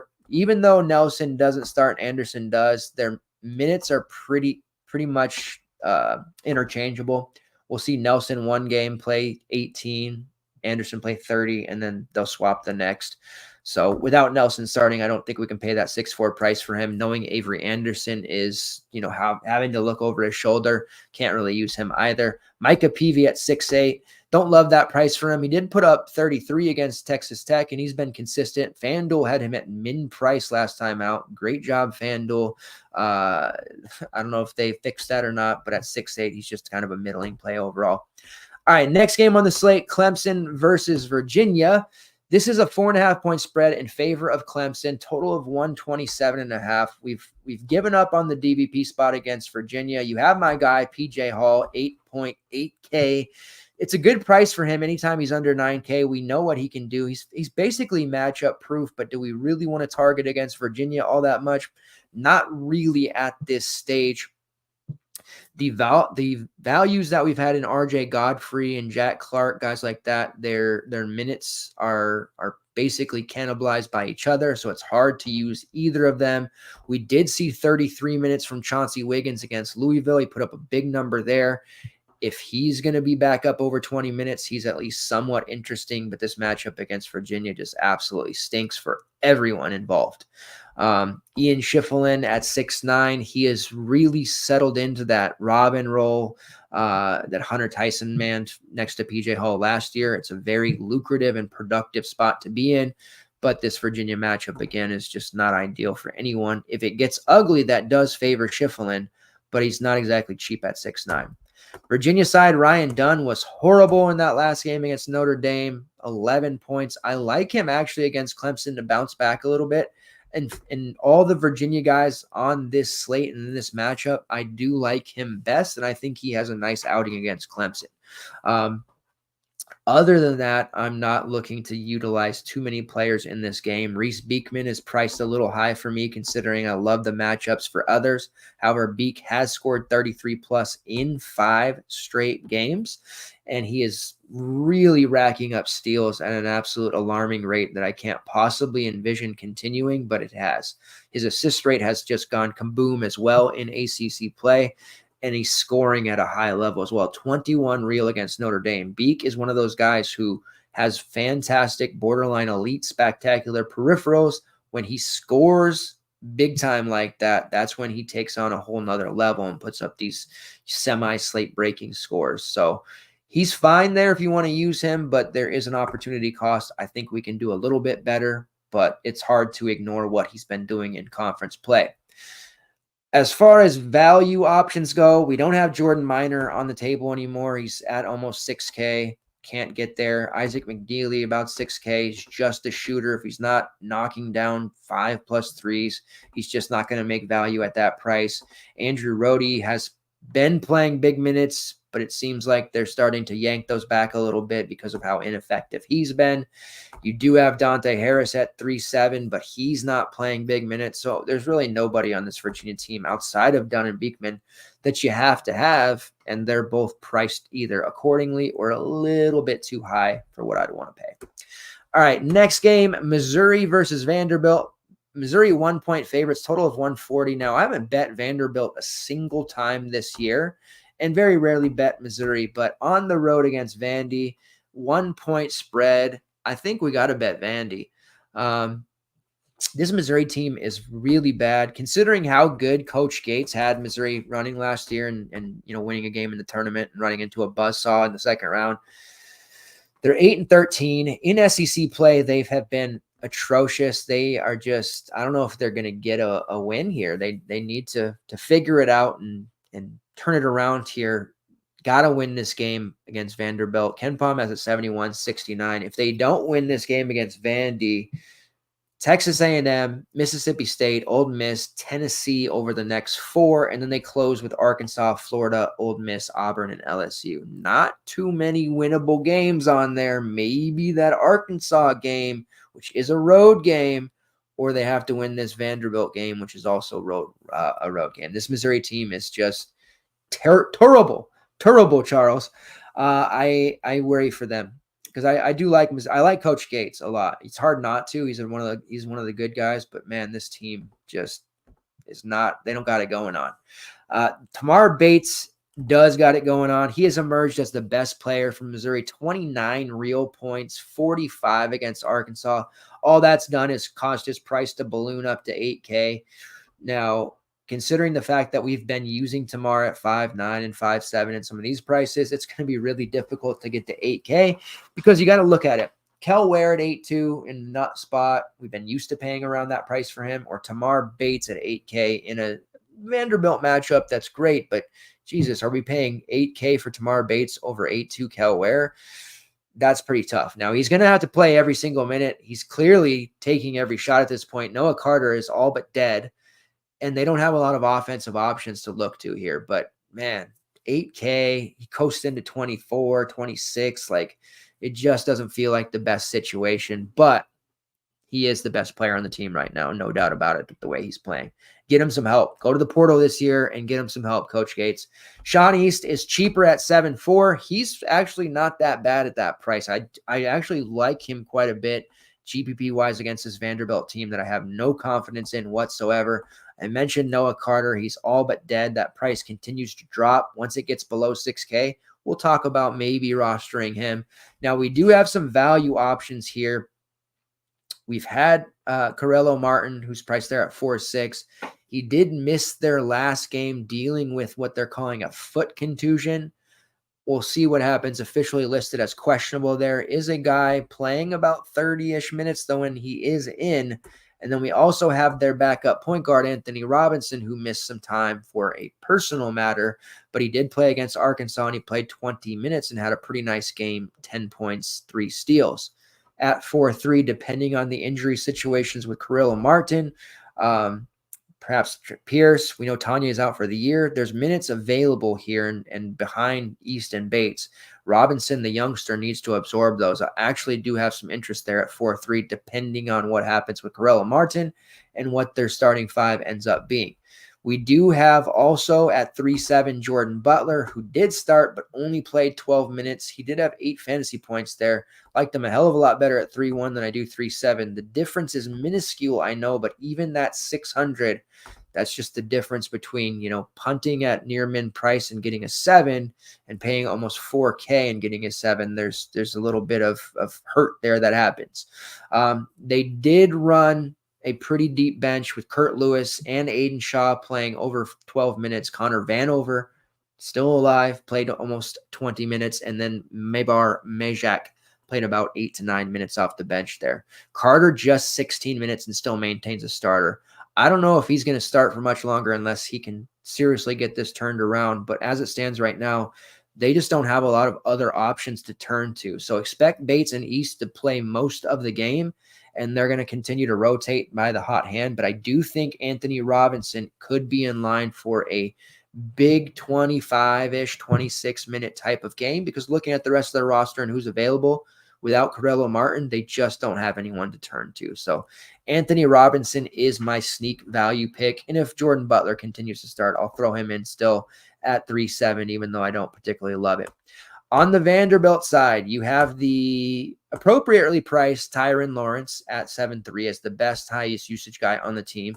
Ezra Mannion at 6.3. That's an appealing price against Missouri. Typically, this Missouri team, they have been just bleeding fantasy points to multiple positions. When you can get a buy low opportunity on a higher usage guy like Ezra Mannion, you want to take it. So he's definitely going to be a priority style play for me in this matchup at 6.3, coming off a very soft game against Auburn. And looking through his logs, he hasn't put up particularly great games in conference play. Maybe that'll be enough to push people away and overlook him. So I'm on board with this. I think he is a very good option. I'm working on my sheet now, but I'm almost certain that Mannion's going to be one of the better projected from a value standpoint type of play. Jason Rivera Torres at 5.4. That was an omen. Despite that, I do like him. Rates wise, he's been pretty damn good. He is one of the better front court options for this Vandy team. They don't have a very good roster either, similar to Missouri. When you look at it, though, Rivera Thomas, the highest shot rate on the team. Rivera Torres at 29.1%, 26.4% usage rate, and a 3.5% steal rate. Again, had some rough outings there, but this is a nice little get-right spot against Missouri, and I do think we could see him put up a nice score. I would have loved to have seen him below 5K, get a little bit of extra value there, but at 5.4, it's still a workable price. Does have guard forward eligibility, so you have some flexibility there with where you put him, and it is one of the later games on the slate, so you can kind of see where you stand as you head into those last two games. Other values, if they're going to get minutes, we saw Jaqueline Roberts start a few games earlier. Hasn't been lately, but he's 3.4 if he were to get back in the starting lineup. And Malik Presley, we saw starting for a time there as 5, but he has been falling back to get minutes as well. And if he's not starting, it's not really an option. So you have Lawrence, Mannion, Rivera Torres, and that 6'8 Ven Allen Lubin, who had 41 against Auburn, 17 and 12. Not looking to chase that, but he has all the upside in the world. Should continue to let him play through foul trouble and get these, huge chunk of minutes as one of the more talented front court players on the team. It's not that Vandy doesn't have talent. It's that Coach Stackhouse doesn't know how to manage it or develop it. Sometimes it happens. You can play the game, but maybe you can't coach the game. So I do like Van Allen Lubin. I don't particularly like the idea of paying 6.8 for him, so I probably won't have as much of him as I would of Mannion or Rivera Torres. But this does line up to be another spot where if he put up 40, it shouldn't surprise you because this matchup against Missouri is great. All right, last game on the slate, Utah State versus San Diego State. It is a total of 147.5. The Aztecs 5.5-point favorites. Now, I mentioned earlier in the show, Great Osabori's priced at almost 10K. He is just a monster for this Utah State team. He is just incredible. As far as scoring options go, he is the all everything for them. This team under Danny Sprinkle, and Danny Sprinkle is a winner. Say what you will, he won a bunch of games for Montana State over the last couple of years, goes over to Utah State, completely turns this program into a Mountain West juggernaut, and Great Osabor has developed into this just a monster player and potential Mountain West player of the year even over Isaiah Stevens, which I don't think anybody would have thought heading into the season. 82.5% of the available minutes, 29% usage rate, 23% shot rate. Not a three-point shooter, so he does all of his scoring at the line or via jump shots, drawing 7.5 fouls per 40, which is the 14th best mark in the country, 4.5% block rate, and a combined rebounding rate of 33%. It's a very high price. It's not particularly easy to get somebody priced that high into your lineup, but you are getting a lot of safety if you can make it work. Somebody playing that many minutes and dominating the game so hard. In the, I think it was the Boise State game, he had a really soft first half to where he was under 15.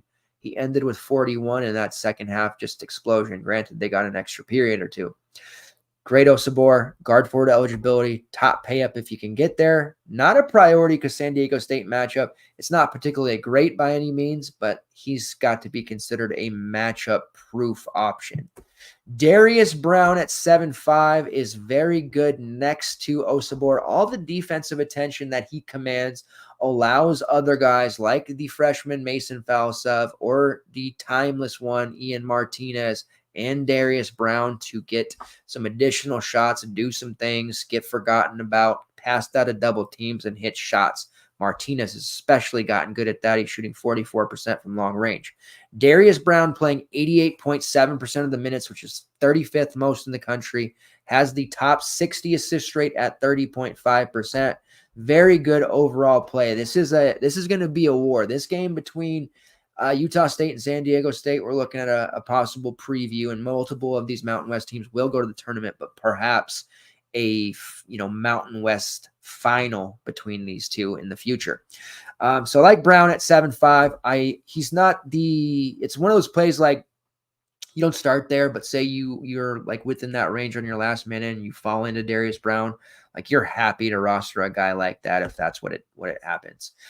Ian Martinez, again, he has been playing really well. You might remember him bouncing around to various P5 teams, but he has settled into a very nice role, taking a ton of shots. His actual shot rate for the season is 20.3%, but in conference, that number is ballooning. And in conference play across 8 games, he's shooting 59% from long range.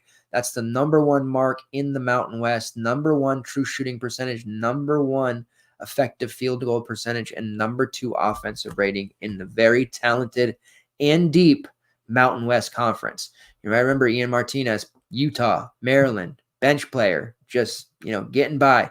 But he was a great three-point shooter at Maryland last year in short spurts, and he has absolutely blossomed under Coach Sprinkle into a man. He is $7K. You're used to paying $3.7, $4K for him at Maryland's, but you got to get it in your brain that, hey, he's a different player, and he is very worth $7K.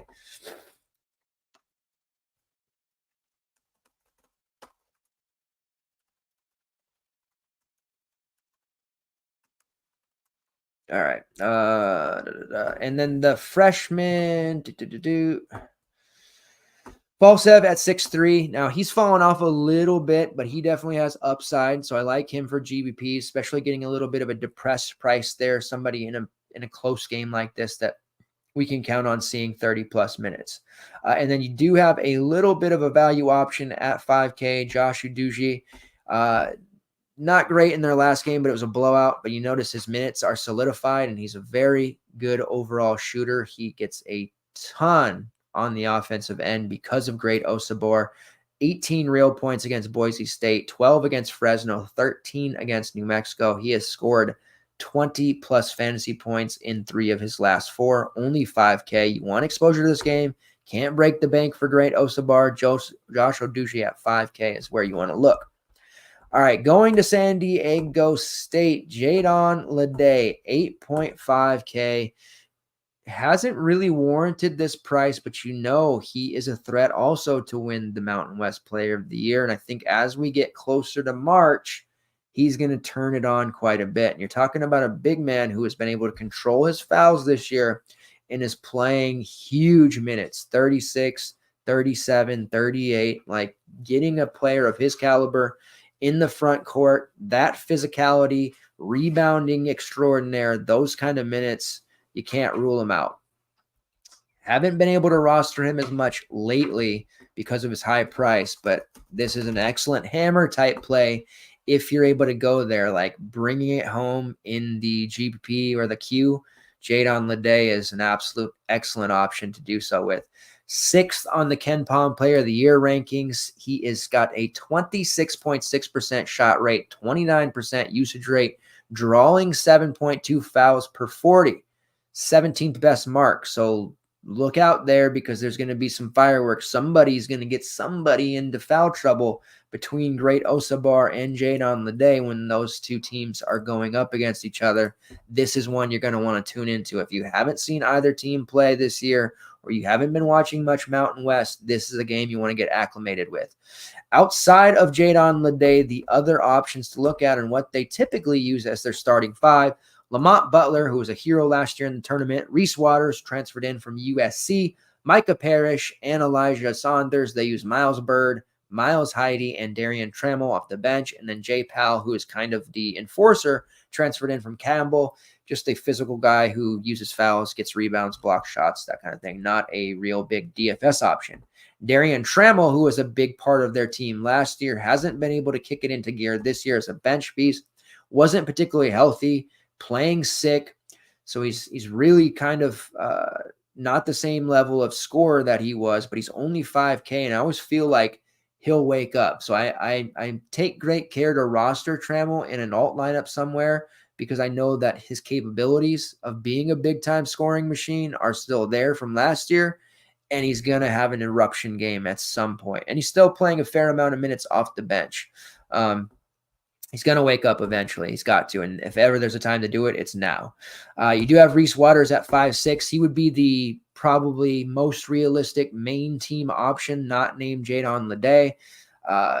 Solid peripherals, can score a little bit. Overall, playing a lot of minutes out there for his defensive prowess. And he's a cheap price here. But you might remember from last year, San Diego State, they're a well-balanced team, and they end up watering down each other's stat lines a lot. It is the same case this year, so keep that in mind when you're looking for a hammer play in one of these last two games or in this Mountain West game. Maybe San Diego State's not the spot where you want to look to for your main build, but I definitely want GPP exposure. Otherwise, on the Utah State side, feeling kind of confident about Josh Uduji at 5K. I don't typically like to target against San Diego State, but we need that value, and he is probably one of the better at that price range overall. All right, so that is the slate. We did it under 2 hours. Let's go. Now, again, we're going to have coverage for all 3 slates, so don't you worry, with sheets and projections and all that good stuff. Getting into the discussion for core and PrizePicks, let me pull this up here. And then we'll finish up. Now, props have been golden. We didn't have the best prop day yesterday, but the last week and a half, props have been both on PrizePicks and DraftKings very, very good. So we're going to be looking to continue that streak. All right, let's see. All right, so core. Kel Ware, obviously. We're talking about an 8-2 Kel Ware in the nut of nuttiest nut DVP spots. Got to have him. Core play number 2, and this is going to be cheating. It's like a or. So Layden Blocker if he starts, or like a Jalen Graham type, or Keon Menafield, or Chandler Lawson. So it's an Arkansas value, but I can't sit here and say this is the one you want. I'm going to be really, transparent with you. I don't think anybody can sit here and say this is the Arkansas guy to use no matter what, because there's just so much uncertainty there. I know we need to use one of those Arkansas values, so we'll wait to see what the starting lineup shakes out as, and then we'll make the best possible decision. But I will tell you, if Layden Blocker continues to start over L. Ellis, he's going to be the guy that's in majority of my lineups there at 3-9 because we've seen how good he can play, and I do like this spot for him, and I think he deserves to play the rest of the season 30-plus minutes. Same with Keon Menafield, who's sitting there at 4-3. Hell, if they both started, I might be inclined to use both. All right, and then the third core member, gets a little bit tough. There's so many options to use, right? And for me, I'm just going to simply go with Tyler Kolek, who it's an expensive price at 9.3. There's the blowout risk and all that other stuff, but it's just a simple matter of he gives us 40, like a floor of 40. I just don't know how to walk away from that with the upside for more. So we're going to go Kolek and Ware as our two like flagship plays. And then we're going to go through, play these Arkansas values. We're going to look at some of these other cheapies from, Indiana, also with Anthony Walker possibly there. We got the Marquette values if Cam Jones plays. If not, we've got Chase Ross. We've got the means and capability to run those two expensive plays, possibly a third, and then just rotate through some of these values. And I do like Uduji for Utah State, and there's a couple of others in that range between 5 and 6K that I think we can fill out the rest of our lineup with. But I certainly like the way that this slate is shaping up. All right, PrizePicks. Let's pull that up, and then we'll be done. For you prop bettors out there, I made it the entire show without blowing my nose once. And if you watch my shows, you guys know about my allergies and everything. That's a good omen for tomorrow. Let me tell y'all. All right, looking at points for the for PrizePicks here. There's the St. John's ones are just begging to be used, like Ledlam at 9.5, Jenkins at 13.5, but it is Yukon, so it's kind of tough. But geez, that's nice. Hunter Couture over 12.5 points. Absolutely love that one against Miami. That's one that sticks out immediately to me.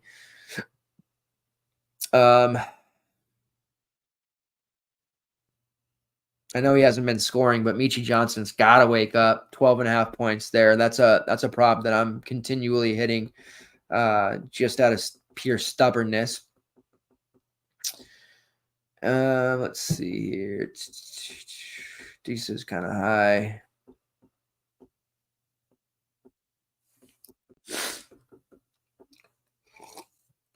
Ryan Langborg of Northwestern over 11.5 points. Certainly a big fan there. Cal and ASU aren't on the slate, but my man Jalen Tyson has a point prop of 15.5. I will be taking the over 15.5 there. I know ASU's defense has stepped up lately, but Jalen Tyson is just he's a whole nother level, an alien, if you will. Ezra Mannion over 12.5 points against Missouri. We talked about him at length. And then Manny Sharp. I've been hitting this over 9.5 point prop for Manny Sharp for like 3 games in a row. Now, he didn't hit it 2 games in a row, and he needed the extra period to hit it last time. But it's only 9.5 points for a guy playing 30-plus minutes as a starter. It's Kansas. They're good, but they're not locked down. I think Manny Sharp is good for 10-plus points there. So we will hit the over 9.5. They're trying to debate us here with this Johnny Furphy 10-point prop, but it is against Houston, which I will not do. Darius Johnson, who we just nailed that 17.5 PRA, and he had the monster of monster games. Probably against Oklahoma, not looking to take his point prop here, but let's see what his PRA is. 19.5. It's only gone up 2. So I'll take the over 19.5 points, rebounds, and assists for Darius Johnson as well. All right, one more here. We're going to go to the night slate because there was one I saw earlier. I just want to make sure it didn't change.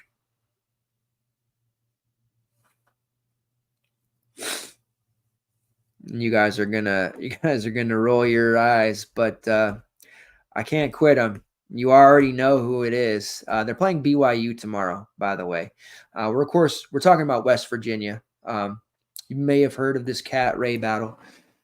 13.5 point prop. I know he's been awful lately. They've been playing some tough defenses. BYU's defense, they've got the chops to slow people down, but 13.5 point prop against BYU, I don't care. Ray Battle has a 1,000,000% shot rate. He is going to wake up here, not get into foul trouble, and put up 20 real points. Ray Battle over 13.5 points. Your number one prop of the day. Support my guy Ray Battle, and he will win you money. Also, Pittsburgh props against Notre Dame, all of them. Carlton Carrington, especially over 12.5. All right, that's a ton. We're going to be doing a lot of prop betting here. I'm going to load up the tracker in the morning, get myself to DraftKings Sportsbook in the morning as well. Going to have all of my sheets done tonight along with my MME file. So I will show you guys my exposures as well. Plan on it being a very busy morning. Got to watch Randall's betting show, but I'll be active in the Discord from the moment I wake up to the moment lock happens, and I'll probably be up for most of the night as well. So if you guys are up making lineups or have questions, feel free to reach out. No problem. SDP, Scott, good to see you, my man. That'll do it for us. We'll be back Monday night for the CBB Super Show, breaking down that big Tuesday slate. Let's get after it. Lots of green screen. Somebody at the FTN Discord bringing home the Mania seat tomorrow and a ship of the $1 mini max GPP. Let's get it. Appreciate it, guys. Take care. Get a little bit of rest. I'll be up. See you in the Discord. I'm out.